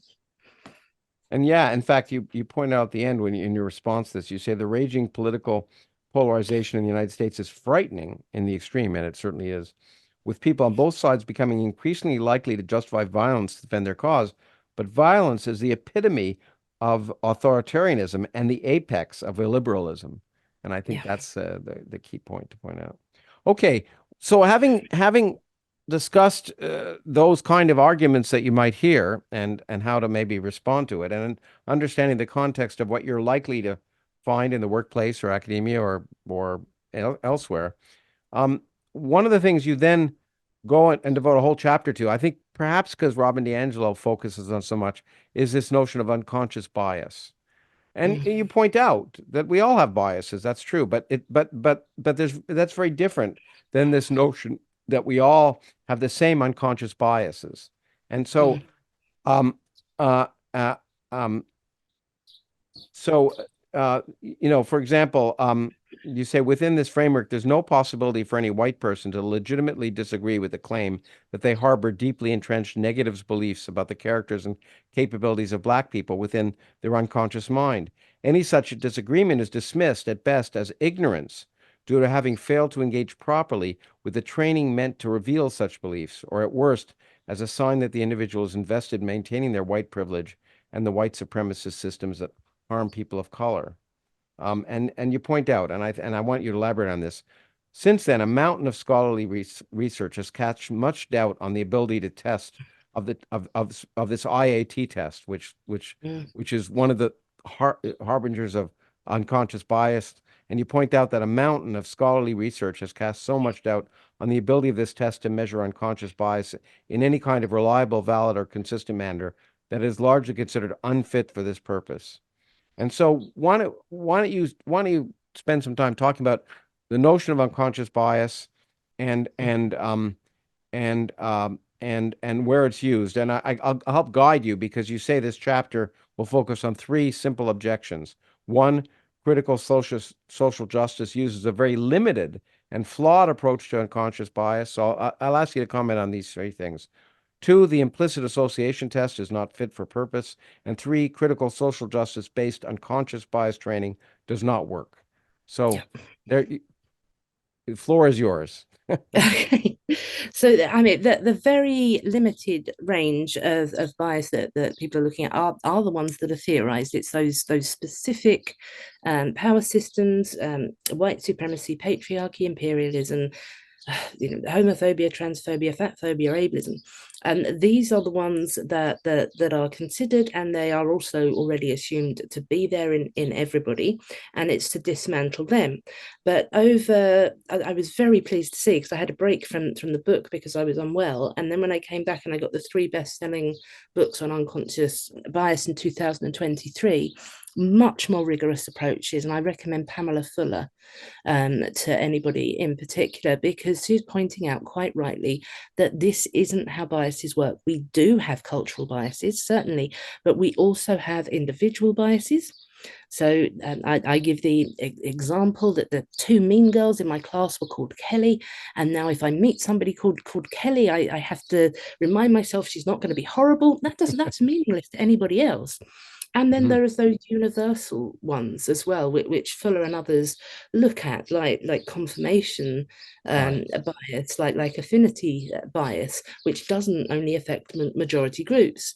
Of course, so if you are actually looking at making a workplace more harmonious, more productive, you need to look at a whole person who exists as an individual and as a member of various groups and as a human with typical flaws that all humans have, and not just drill down on this one, that this sort of few intersectional framework dominance of matrix of domination, and try and train that out of everybody as though we are all just programmed in exactly the same way. Okay, that's a limited and flawed approach to bias, that everyone has these biases because we say they do, but we don't worry about the other biases, and we don't even ask the question if it's possible for people not to have those biases. That's item 1. 2, the implicit association test is not fit for purpose. Maybe you could spend a little time talking about that. Yeah, so there's now a repository. Lee Jussim, I think, the social psychology manages it. All of the papers that have been written finding flaws with the implicit association test, which of course works on response times, how quickly you can associate positive things with certain identities and negative things with others. And there are a number of flaws that have been pointed out with that. Firstly, that this depends very much on hand-eye coordination. If you're good at video games, you're going to be less biased apparently than if you're not. It changes depending on various things that are happening in your own day. So you could be racist in the morning but not in the evening. If you took this test, we cannot actually tell the difference between implicit bias and explicit bias. You get just as good a result if you ask somebody, do you think this group is inferior? That you're going to be more accurate than if you do this test. So where is this gap between implicit and explicit? The devisers of the test have said themselves that they haven't actually defined it. And whereas at first it was put forward as a diagnostic tool for an individual, the Greenwald and Banerjee have now stepped back from this and said there's a very high error possibility. And studies have gone into this, finding that most of the results are error. And so it at best can give a general overview, but that's not say anything about any individual. And then there's the problem that in having implicit or explicit biases doesn't translate very well into behavior, and that the processes that are then used to try and address implicit bias can teach people to answer questions correctly, but it's very short-lived. So the main result of putting someone through an implicit association test is to make them, if they're a member of a dominant group, seems to be to make them neurotic about engaging with members of other groups and withhold natural communication. And if they're a member of a minority group, to assume that everybody else is much more racist or sexist than they first thought they were, and workplace environments deteriorate. Okay, so I think you partly answered, maybe you have answered the third part here too. Yeah. The reason we're talking about no, that's great. The reason we talked about the implicit association test is that in training, in workplace training, people are likely to encounter that test and find out supposedly that they're biased in ways they might not happen. And But there's no justification for it. Yeah. 20 years now since then, so many papers have come out calling it into doubt. It's not valid or reliable to a significant extent. And maybe, I don't know if you need to elaborate, maybe you did say everything you want to say, but the item 3 was critical social justice based on conscious bias training does not work. And you've just gave some examples, short-lived, makes people neurotic or feel that they're everyone around them is racist or whatever. Are there Yeah, other and arguments for everybody's why they don't work? Other evidences? yeah. I mean, the thing that it validates. I mean, what I started that chapter with was criticizing again D'Angelo, and I have focused on D'Angelo in that chapter because that's what most of the anti-racist trainings are her school of thought. She Mhm. epitomizes it when she said racism isn't bad, it's inevitable. You just have to dismantle it.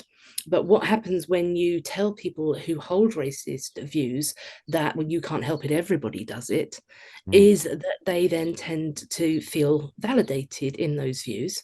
It does not encourage them to think this is a shameful belief that I have and I should work on it. And at the same time, you're then alienating other people who are of a minority group who believe people are more racist or sexist than you thought they were. And people, I loved it. Dobbin and Kalev found that people do not like being told what to think. Now, anybody who's met people should know this, but what the Yes. studies found was if you have a voluntary thing and you let people go in and you let them make their own minds up, they're more likely to respond positively, find the contents believable. If you have a mandatory thing and you send them in there, they go in feeling defensive and coerced and more likely to reject everything that's in there. So even if the contexts were good, which they're generally not at the moment, you're acting very much against your own interests. So I put at the end some recommendations that are coming now from more evidence-based trainers which have keep see everybody, focus on belonging, bringing people in. If we're talking about diversity, that needs to include dominant groups as well. They can't just be the problematic. People have shared goals, foster team spirit. Don't go into stereotypes. You believe this because you're black, you believe that because you're white. This makes people stereotype. So it really does, when you go through, you think, well, surely we knew this, didn't we? But these theories have brought us so far away from, I think, sort of common human instincts Common that, sense. yeah, that it now needs, studies need to be done to say, if you talk about people as though they are stereotypes, stereotype bias will increase.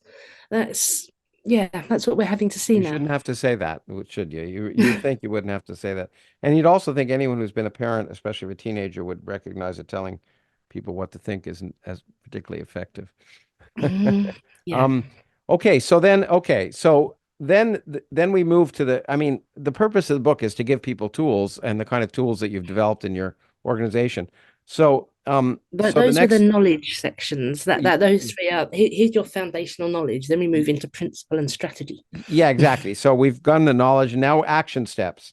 And you say for many people outside the humanities or activist spaces, the critical social justice ideas that today permeate not only our workplaces and schools, but also our broader political, cultural, and social landscapes are often baffling.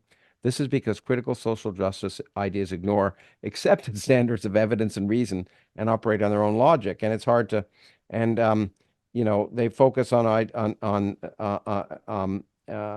buzzwords like diversity, equity, inclusion, unconscious bias, microaggressions, etc. Um, so you illustrate to people, okay, you might begin to hear this, and how can you assess the situation? That's the first step before taking action is assessing the situation. And you talk about code green, code yellow, and code red. So let's talk about situations that where your your hackles might begin to go up. Code green. Mm.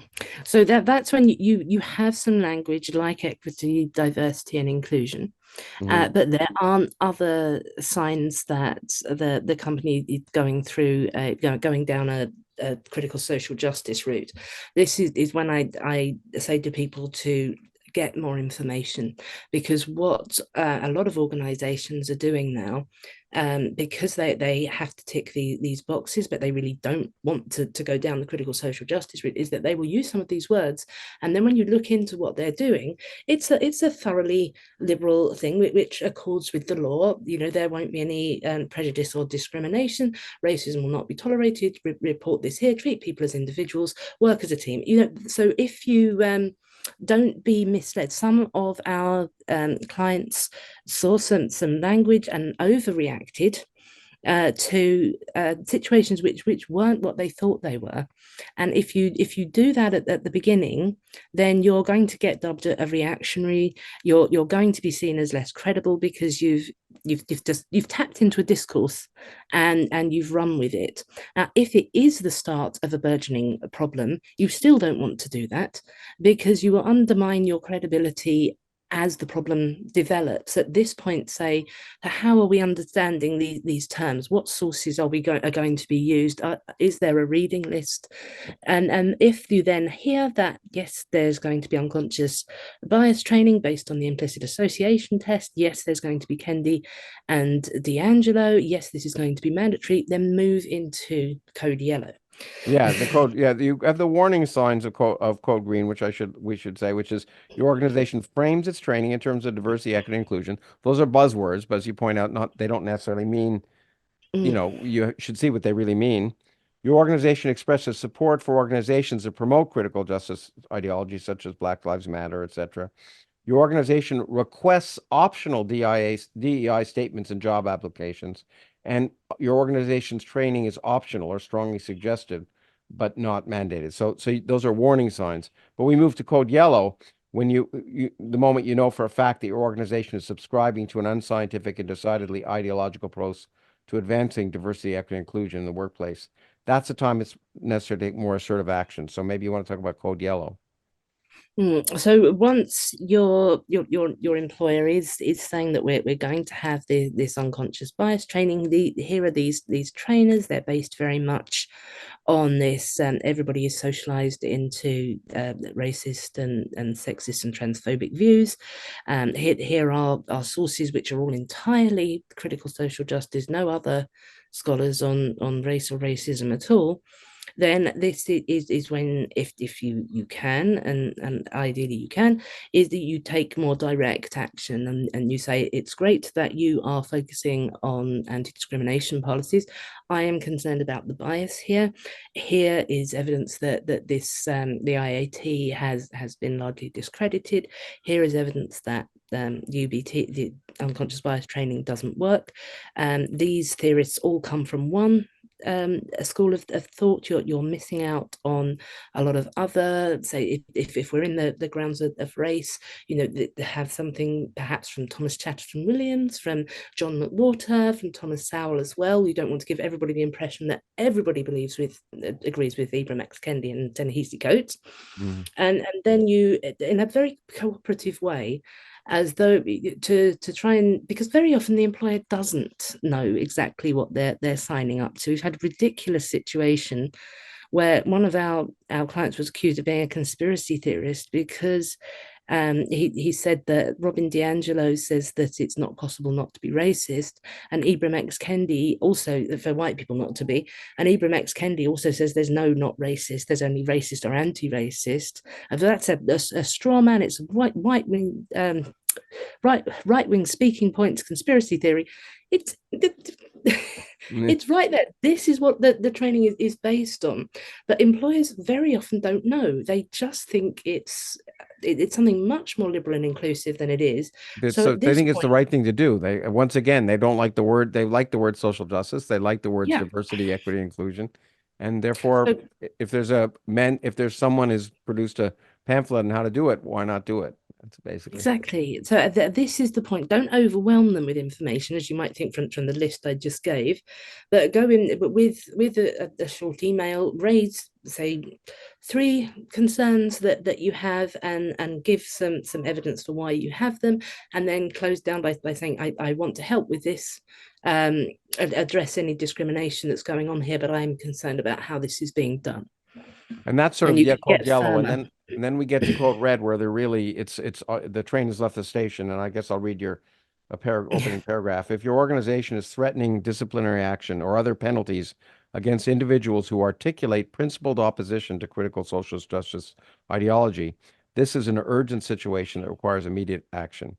A simple letter explaining the problem with critical social justice methods and appealing for a more genuine diversity and inclusion in the form of acceptance of a variety of worldviews will likely be ineffective at this point. Negotiating on behalf of freedom of belief can and should still be attempted to leave a paper trail of your attempts.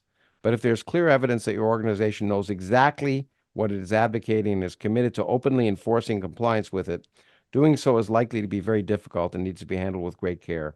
You almost certainly will not be able to make any headway on your own and will need to contact organizations that promote freedom of speech and free expression for legal and logistic support.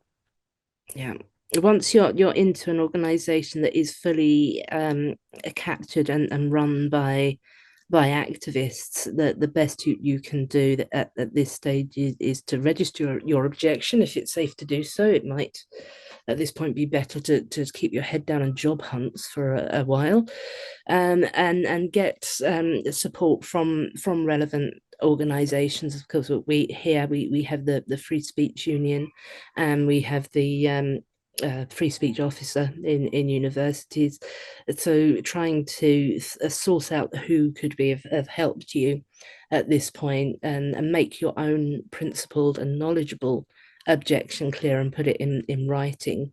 But there's if an organization is captured, then negotiation is unlikely Unlikely, yeah. to work. But in general, then you go on, give in this case 7 steps to addressing problems. And I think I'll read all the steps and then I just ask you to, rather than going through each one as we did before. Yeah. Step 1 is to understand critical social justice terminology and concepts. So this is what to do if you're beginning to be worried or you are worried. First, understand the terminology and concepts, which of course your book is a great way to understand them. 2, understand your own principal objections to critical social justice. Understand why you object to these ideas. 3, understand and keep records of the communications and or policies and programs being proposed. 4, network with others in your organization. 5, determine a strategic response that will be most effective and least risky. Very important. Least risky is important for people. Step 6, be part of an ongoing change and build a community. And step 7, seek immediate support from relevant organizations and groups. So those are the sort of levels of response. First, to understand it, then to understand why you disagree, and then go beyond. Those steps are clear. I don't know if you want to elaborate, because you certainly do in the book on the basis behind those 7 steps, or anything that that just what I've just said alone doesn't encompass. Yeah, hang on. Let me get grab a copy of my book. You list those points, and you say you can ask yourself questions about, how do I understand the subjects, which of my values do. But it's clear. But I don't know if there's anything. Those 4 points themselves sort of indicate a progression, and you elaborate on them. But I don't know if there's anything you want to elaborate on here. I think the first thing to do with any stage of the problem is making sure that you understand the terminology and the concept. So that's what the first 3 chapters of the book are for. Yeah. So that you're fully aware of what you're doing. For the next thing that you need to do is think through your own principles, because this is something that people often don't do in words. We just know, don't we, that we don't evaluate people's worth by their race. That's racist. And so actually sort of bringing it back to first principles, because quite often people will respond with, that's unreasonable, that's unfair, that's racist, that's authoritarian. Bring it back. What are the problems that you're having? So if we take one subject, which is the one that we keep coming back to, all white people are racist and only white people can be racist, then think through, why do I disagree with this? Do I believe that I have the ability to evaluate, reject, accept ideas for myself? Do I think that the principle of not evaluating people by their race is one that should be applied consistently? Do I think in different contexts, then it might be an advantage to be a non-dominant race?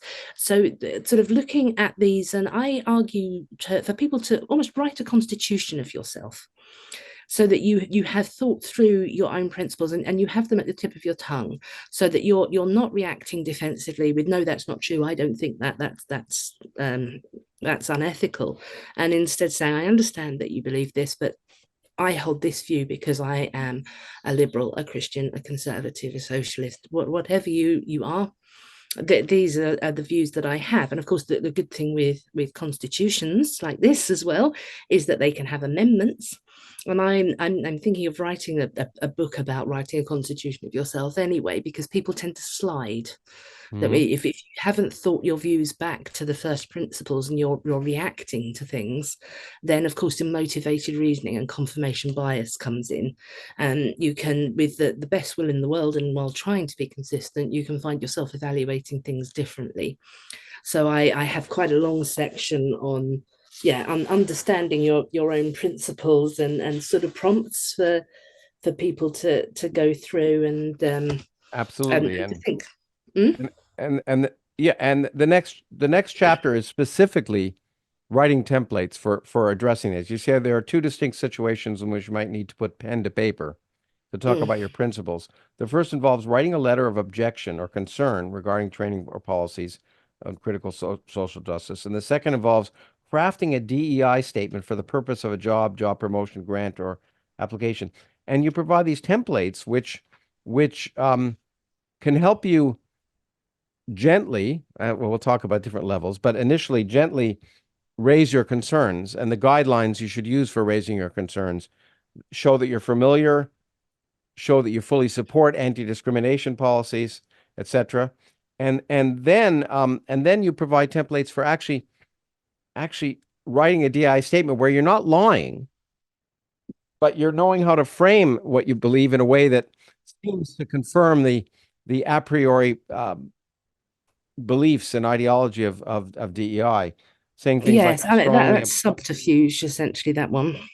yeah, That I found it fascinating. Go on, sorry, sorry to interrupt Yeah, you. no, that was the one for a university system. I worked that through with a young adjunct professor who really needed to say the right things, but did not want to say anything that went against his principles. So yes, if you can say, I will make sure that underrepresented groups get to speak, then you're certainly talking about any group that could be Yeah. underrepresented. If there's only a couple of black people in the class and they don't seem to be able to speak, then yes, making sure they're not let out. But also, if there are a couple of conservatives who are trying to put forward views, make sure those are included. And of course, that isn't what's understood when you read that, but when you write it, you can mean that and keep to it.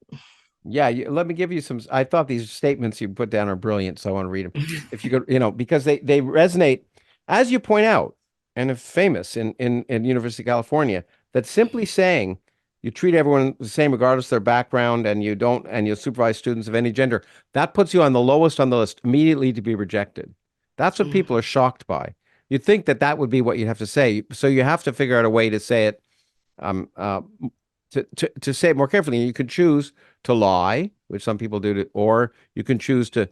What I find these things, you can choose to say things that appear to resonate, but they can mean many different things, such as I'm strongly opposed to any form of essentialism, whether it be related to race, culture, gender, disability, sexuality, religious, or philosophical belief.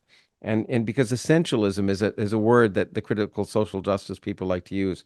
In my experience, while most people treat everyone as an individual, we are prone to falling prey to biases that can amount to stereotypes and which can constrain people. Again, accepting that we have biases, but not arguing that they're all that we all have the same biases. But again, it resonates with the people who are looking for that kind of things. And there's more and more of these. I ensure that I myself work reflectively to minimize my own biases in the classroom. I actively take steps to create an environment in which none of my students feels unsafe to speak. Again, interpreted safety in this context often is not using certain words or not having a student have to hear a word that they don't like.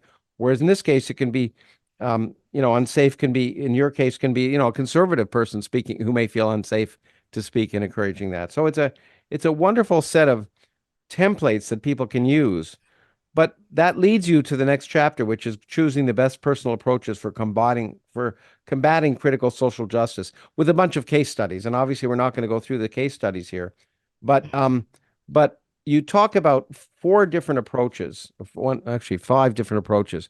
Maybe I can ask you to briefly summarize them: the gentle, the stealth, the firm, the hard, and the public.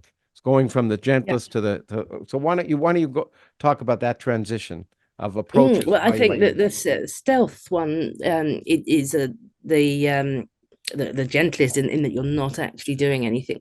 So in that one, this is when somebody just really has to keep their head down and give an employer what they want, and then and this is, I would argue, because a lot of time people are sort of feel shamed because they feel I need to speak out, and I say, well, you do ideally at some point, but we will not do very well if all the teachers, therapists, healthcare workers, social workers all get fired before they finish their university degree.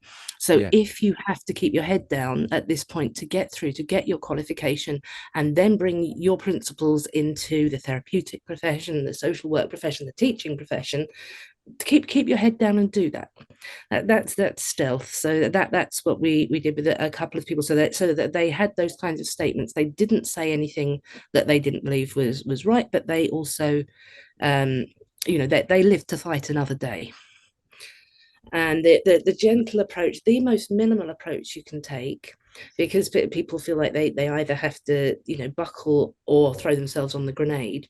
The most minimal point you can take is not contributing to the preference falsification, right, where while other people are kind of speaking into or nodding along with critical social justice ideas, just take steps not to do that. Put out some other thoughts out there, nothing particularly problematic, but and maybe sound out some other people, see if you're alone there, just to try to not increase or contribute to that, and sort of sound out your colleagues more tentatively. If you're in a very vulnerable situation where you're going to get fired, or you're a very conflict averse person, then this minimal approach is good. Then with the gentle approach, this is when you come in and you don't assume that there is a problem, and you speak very cooperatively, and you said, I'm glad that we're addressing discrimination here. I'm a little bit concerned, are we biased on some of the sources we're using here? Should we have a wider range of people? Should we are we assuming that everybody believes the same thing here? Is that perhaps a little bit racist? To more gently question and challenge. And then the more firm approach, and that's where we have individual templates at the back, is when you say, I support your aims at anti-discrimination here, but there are problems, and these are what they are. And you just set out uncompromisingly that this test has been discredited. This is not appropriate to be enforced on other people.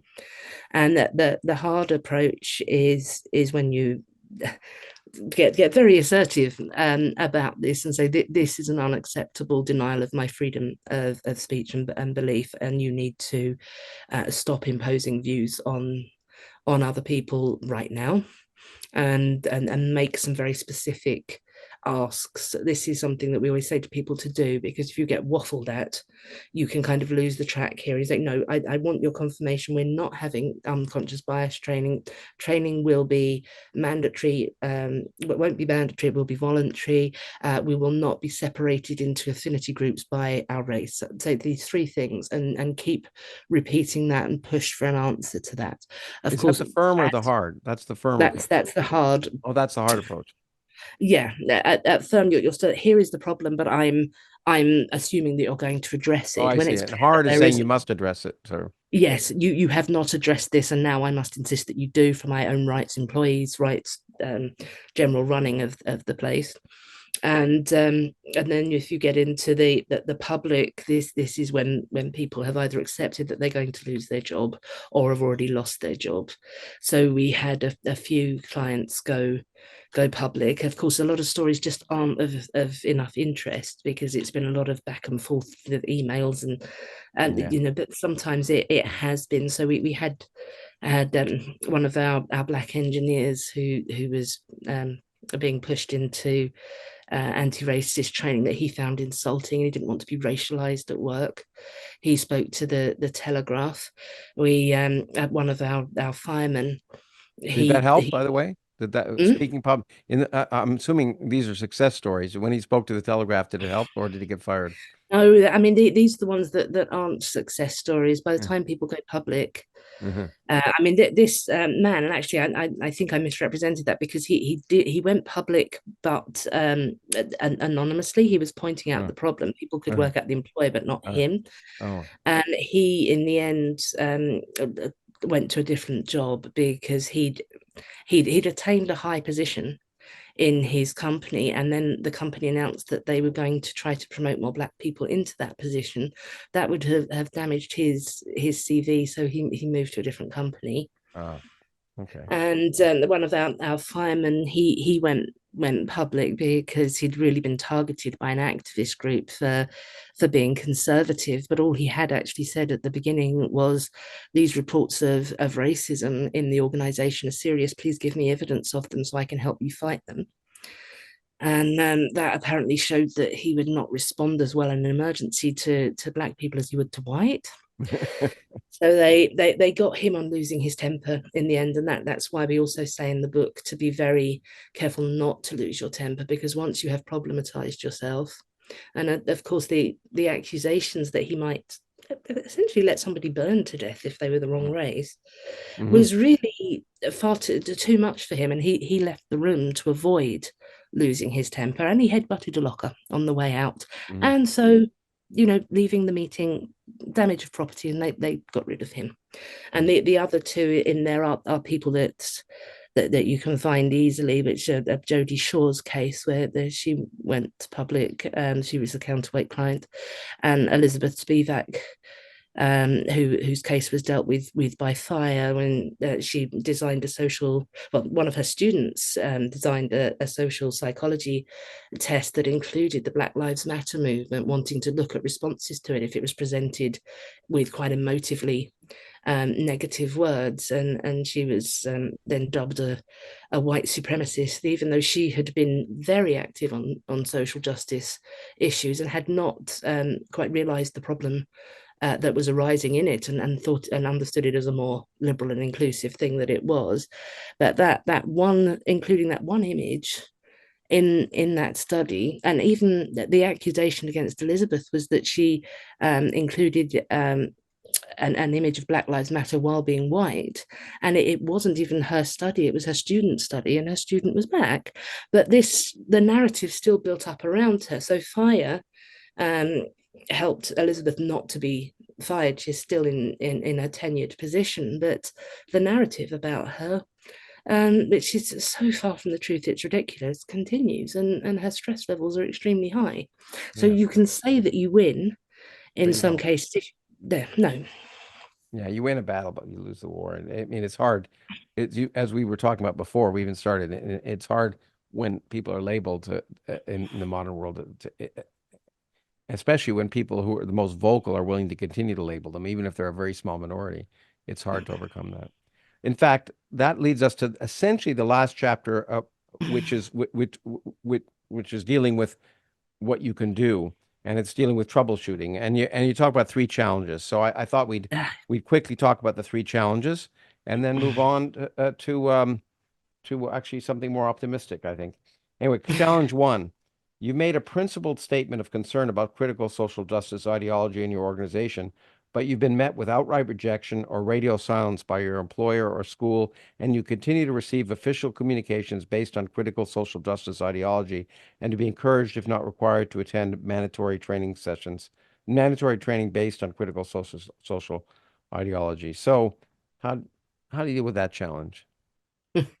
So the either being ignored or just getting a dismissive response and things carrying on. In that case, you have to quite often people will find that they will say, "Can you please stop sending me all of these emails about these ideas that I am necessarily racist, or I am necessarily a victim of racism, or these gender related ideas I don't believe. Can we have a more balanced approach, and they're either completely ignored, or they get a thing saying your concerns have been noted, and we are inclusive of all worldviews, but then only one worldview keeps being posted over and over again. So the thing to do in this is to bring your concerns down to, again, as I've said, maybe three very specific asks, and send it as an email. You may then be invited to a meeting, but then still keep on those three things, follow that meeting up with that, and just keep trying to press home, I would like an answer to this, please, and here are the three questions. And if somebody then finally answers you, then you, I'm moving into the buzzword waffler now, but yeah, the next one is, okay, so you make specific asks. The challenge too is you've been met with a waffling response, as you're pointing out. So you've made a principal statement of concern, you're met with a waffling response to your employer, and you continue to receive official communications and be encouraged, if not required, to attend mandatory sessions. So if they're waffling, what do you do? That's when you and this is the point where you have to put things into writing. And quite often the kind of HR manager or boss who is going to waffle at you, try and just sort of settle you down without actually answering your concerns, and then carry on doing what they were doing, does not want to operate in email. They want you to come in and have a meeting so they can waffle at you. Try to avoid that if you can, and put in a very clear framework. So I've set that out as well, to say, please, can you reassure me of this, and this? If you have to go to the meeting, then you say again, so here are the 5 things that I would like to be assured of. And you get waffled at again, and you follow that up in an email saying, thank you, we talked about this and I understood you to agree, because this is often what happens. One of our clients had endless meetings where he'd given evidence that unconscious bias training of the kind they were advocating did not work. They'd reassured him they weren't going to do that, and then they kept sending it out. So he kept sending back again this information. So you have affirmed that you are not going to use the implicit association test. Then if your buzzword waffler doesn't want to affirm that, they will have to have you in for another meeting, or they'll have to respond to you and say, no, actually, we haven't confirmed that. That the point with a buzzword waffler is to bring them down to what they are actually going to do, what their justification for doing it is, have them affirm that they have heard you. And it's a risky process, obviously, but with a lot of this kind of response, it's because people are box ticking. They have certain things to meet them. They want a quiet life, and they want you to go away and just keep your head down and do it and get it out of the way. So if you can be a polite and persistent nuisance until they see that actually getting rid of you will work much better if they actually address your concerns, that's the way forward. And then the last challenge is, you made the principal statement and about the concerns about your organization, but you continue to experience problems in the organization because one or more coworkers or peers problematize all professional and personal interactions in the workplace or classroom. Yes, The most the difficult. problematizer.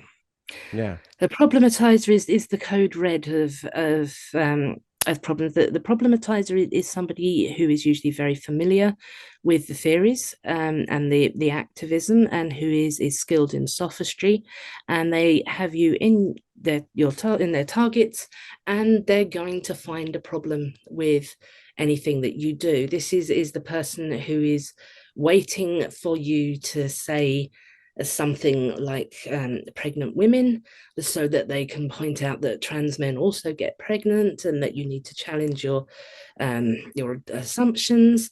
Or one of the clients, disabled was a word she used, and that's it's problematic in disability studies to just use it that way.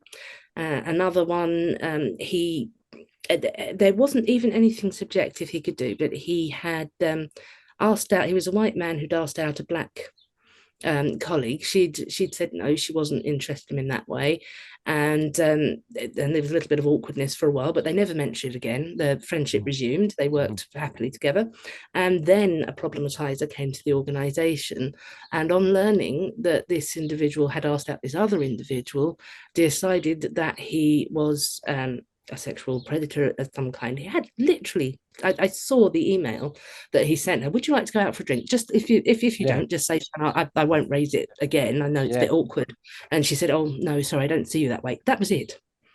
He never mentioned it. Yeah. But this was the problem. And after that, it was subjective things. They worked um, in a social care environment, and Mm-hmm. they're saying, you didn't speak quite as much to this black person as you did to this white Yeah. person. You were more reserved with this black person. And in the end, that individual who had a really good reputation for helping people in underserved communities left in protest, because the problematizer had got him in his sights. I think in that case, she just had to have an objection to somebody.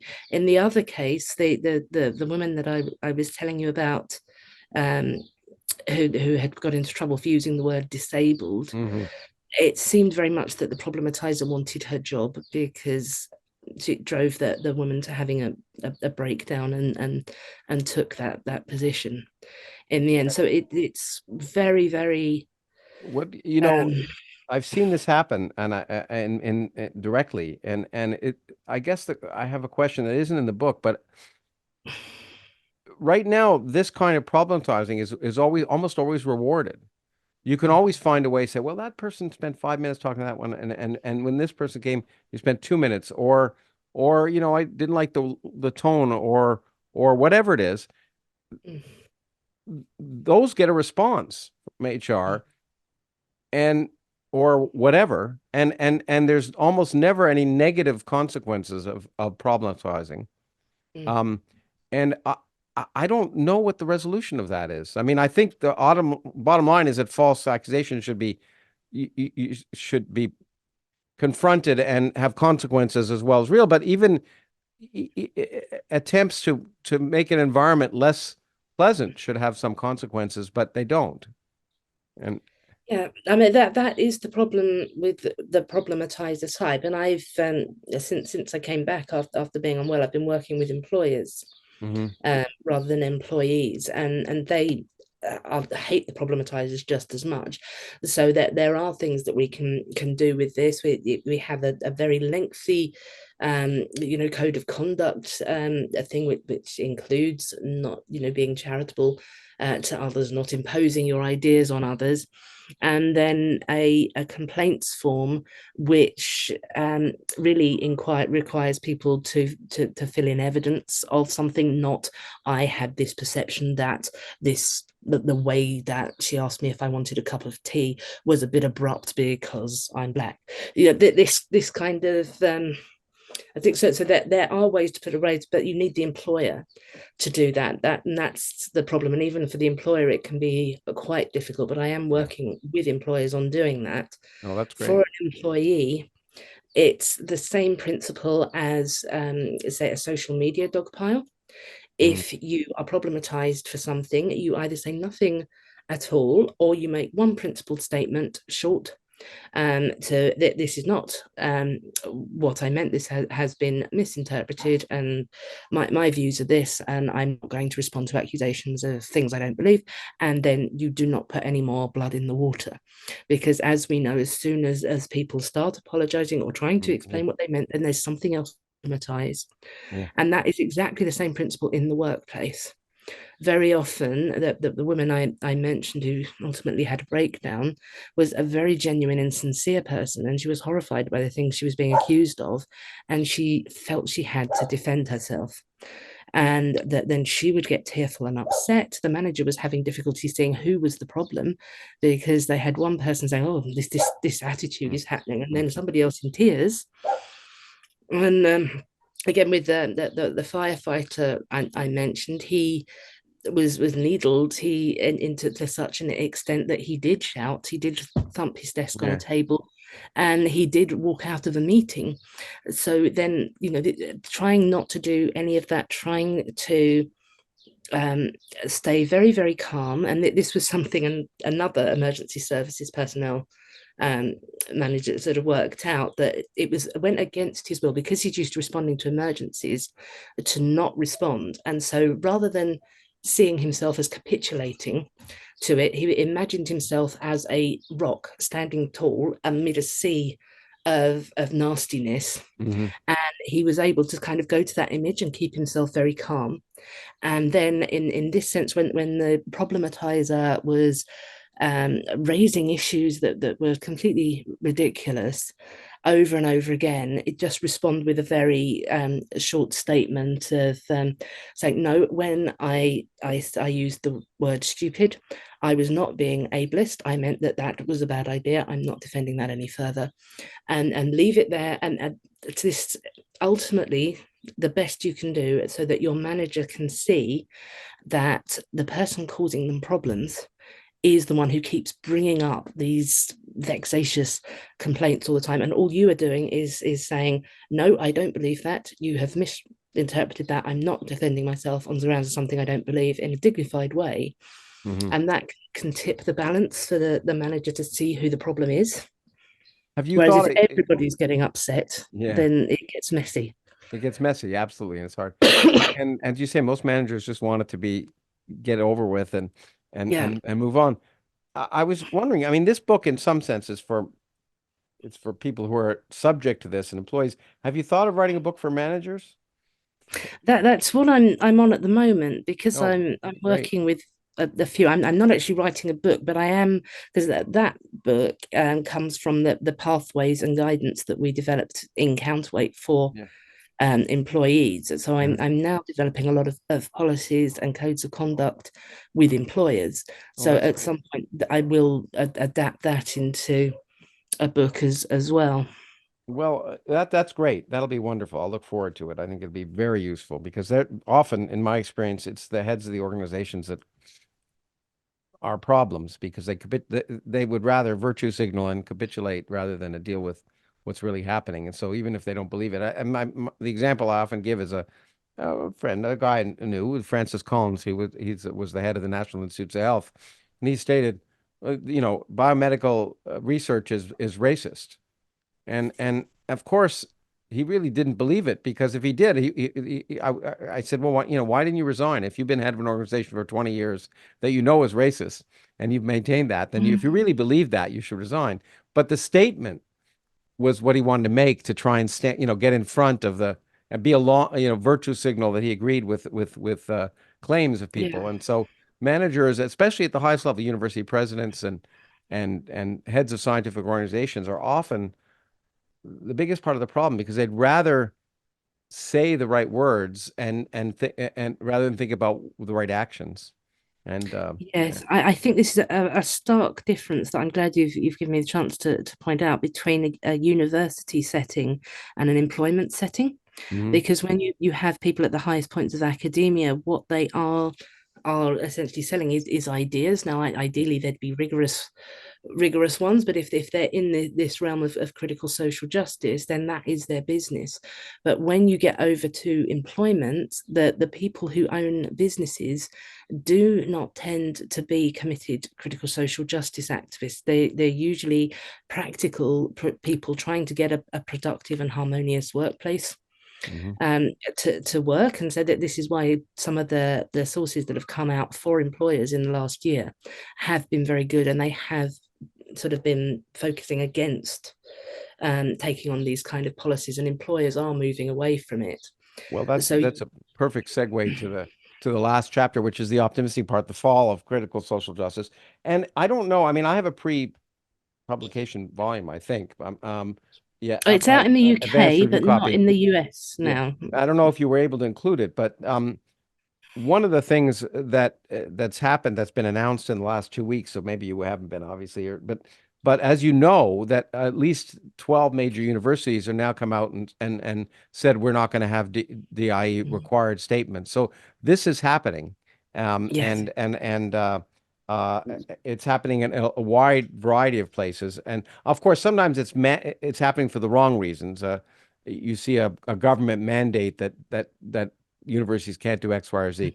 But you're also seeing universities realize that they're shooting themselves in the foot by getting rid of potentially good people by some arbitrary set of rules run by some bureaucrats who really have no connection to the academic running of the university.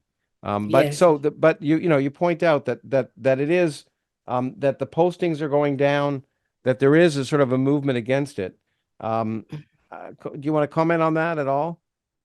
Yeah, from Musa El Gabi is a particularly good source on this, looking at the rise of woke and the waning of woke. I haven't read his book yet. I think he's more optimistic than I am.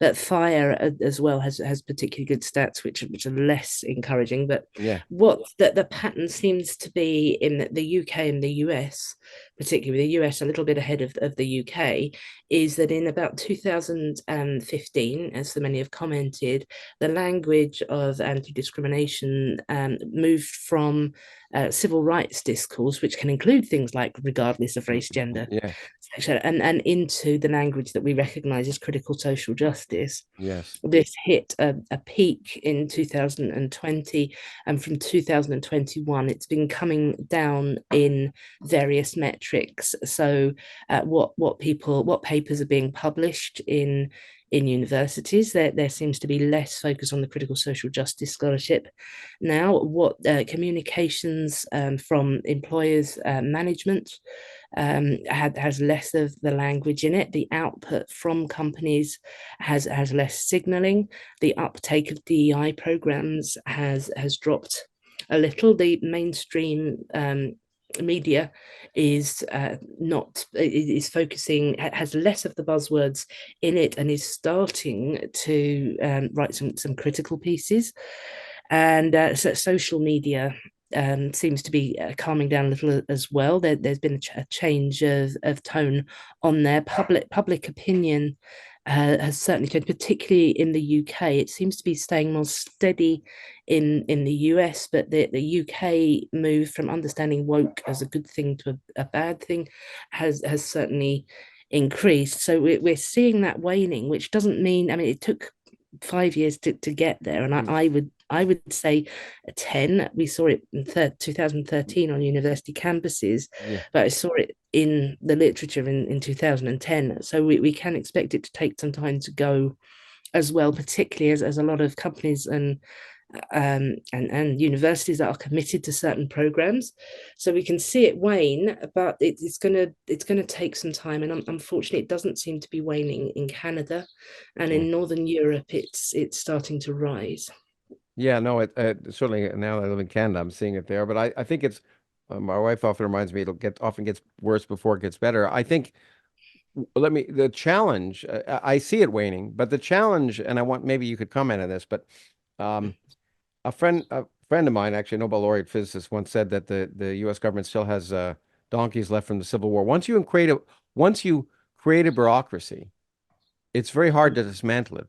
Bureaucracies are self-sustaining in a very effective way. And universities, the largest growth in academia, in certainly in the U.S. and undoubtedly in Canada too, but is in DEI bureaucracies. There's many more hires, much more money spent on it. Hundreds, if not thousands, and hundreds of millions of dollars are in this organizational bureaucracy. So I see that as a challenge. It's true that I think you're right, and you're seeing this recognition of the dangers and failures. But what do you do about the bureaucracy? It's a real problem, and I don't know how to solve that one. No, that's this is something that Elizabeth Spivak, the social scientist I was talking about earlier, Hmm. keeps pointing out to people who are getting too optimistic that there's a sort of sea shift in culture can quickly make a change in universities, and I don't know how universities would step back from that. I'm going to have a conversation with Eric Kaufman soon, and I think we're going to disagree about rules that should be imposed on institutions. Where I say, if we are going to, if the government is to have any power at all over what universities teach, it can only be to ensure that there isn't an ideological bias. Yes. It cannot be, we must ban these particular ideas. It must be, forcing people into certain kinds of academics is not allowed consistently. And I don't assume Eric will disagree with that, but he's been critical of people like me saying, we do not let the government decide what can be taught in universities. Yeah. So we'll see how that conversation goes. In that regard, I want to conclude, let you have the final words, but I'm going to give you the final words by reading them because they're yours. I think I can't get over hearing my own words in an American accent. It sounds very strange. I'm sorry, but I apologize in advance. No offense intended. Anyway, whether any's taken. But you point out, that's the key point. Again, you've given me a beautiful segue to it, because you point out the part of the problem we're seeing in Florida and other places is the governments are mandating against critical social justice ideas on ideological grounds and saying this can't be taught. But you're right. They're not saying the key thing is to say ideology shouldn't be taught. And therefore, you make this point right near the end of the book. Let's be clear. Requiring critical social justice advocates, I'm not going to put on a British accent, sorry. Requiring critical social justice advocates to accept that other worldviews have as much right to exist as theirs do, and requiring those who work with people to have some idea of what they are to enable them not to trample over the freedoms and belief of others is not authoritarian, although it may feel like it, believers. Basically, you're saying, look, these people have a viewpoint and they can make it, but you're free to disagree with it. And the expression, when you are accustomed to privilege, equality feels like oppression, which is often so used by critical justice movement, also applies to it. So that the idea is that it's not one shouldn't outlaw critical social justice. One should put it on the framework of ideas which are subject to criticism, like everything else. And I think that's the key idea.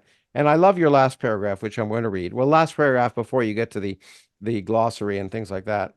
In the meantime, we can all continue to do our part to hasten the demise of the critical social justice movement by pushing back against it in principled and knowledgeable ways in our institutions and lives. Understand what critical social justice is and be able to articulate your own principled objections to it clearly. Assess the problem arising in your organization accurately and formulate a plan to address it that is appropriate to its severity and your own position, personality, and skill set. Sound out your colleagues and peers and address it as a group where you can. Be polite and persistent in your objections. Be clear in your support for ethical and effective anti-discrimination policies. Provide your employer or educator with information on what they are promoting.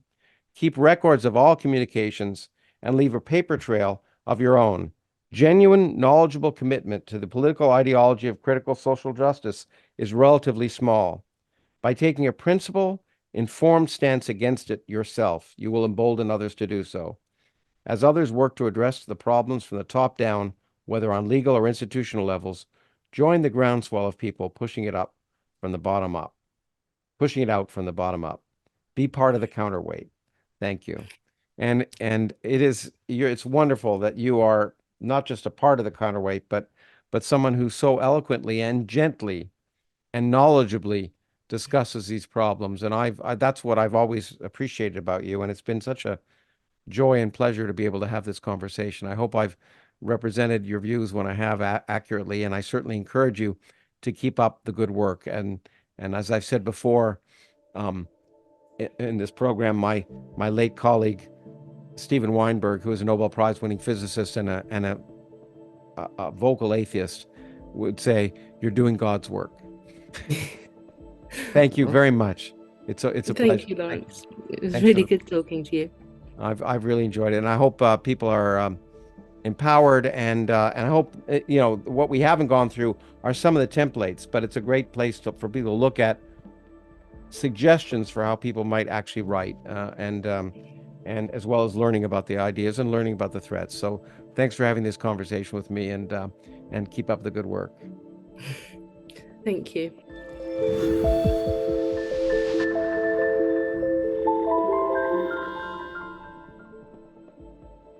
Hi, it's Lawrence again. As the Origins podcast continues to reach millions of people around the world, I just wanted to say thank you. It's because of your support, whether you listen or watch, that we're able to help enrich the perspective of listeners by providing access to the people and ideas that are changing our understanding of ourselves and our world and driving the future of our society in the 21st century. If you enjoyed today's conversation, please consider leaving a review on Apple Podcasts or Spotify. You can also leave us private feedback on our website if you'd like to see any parts of the podcast improved.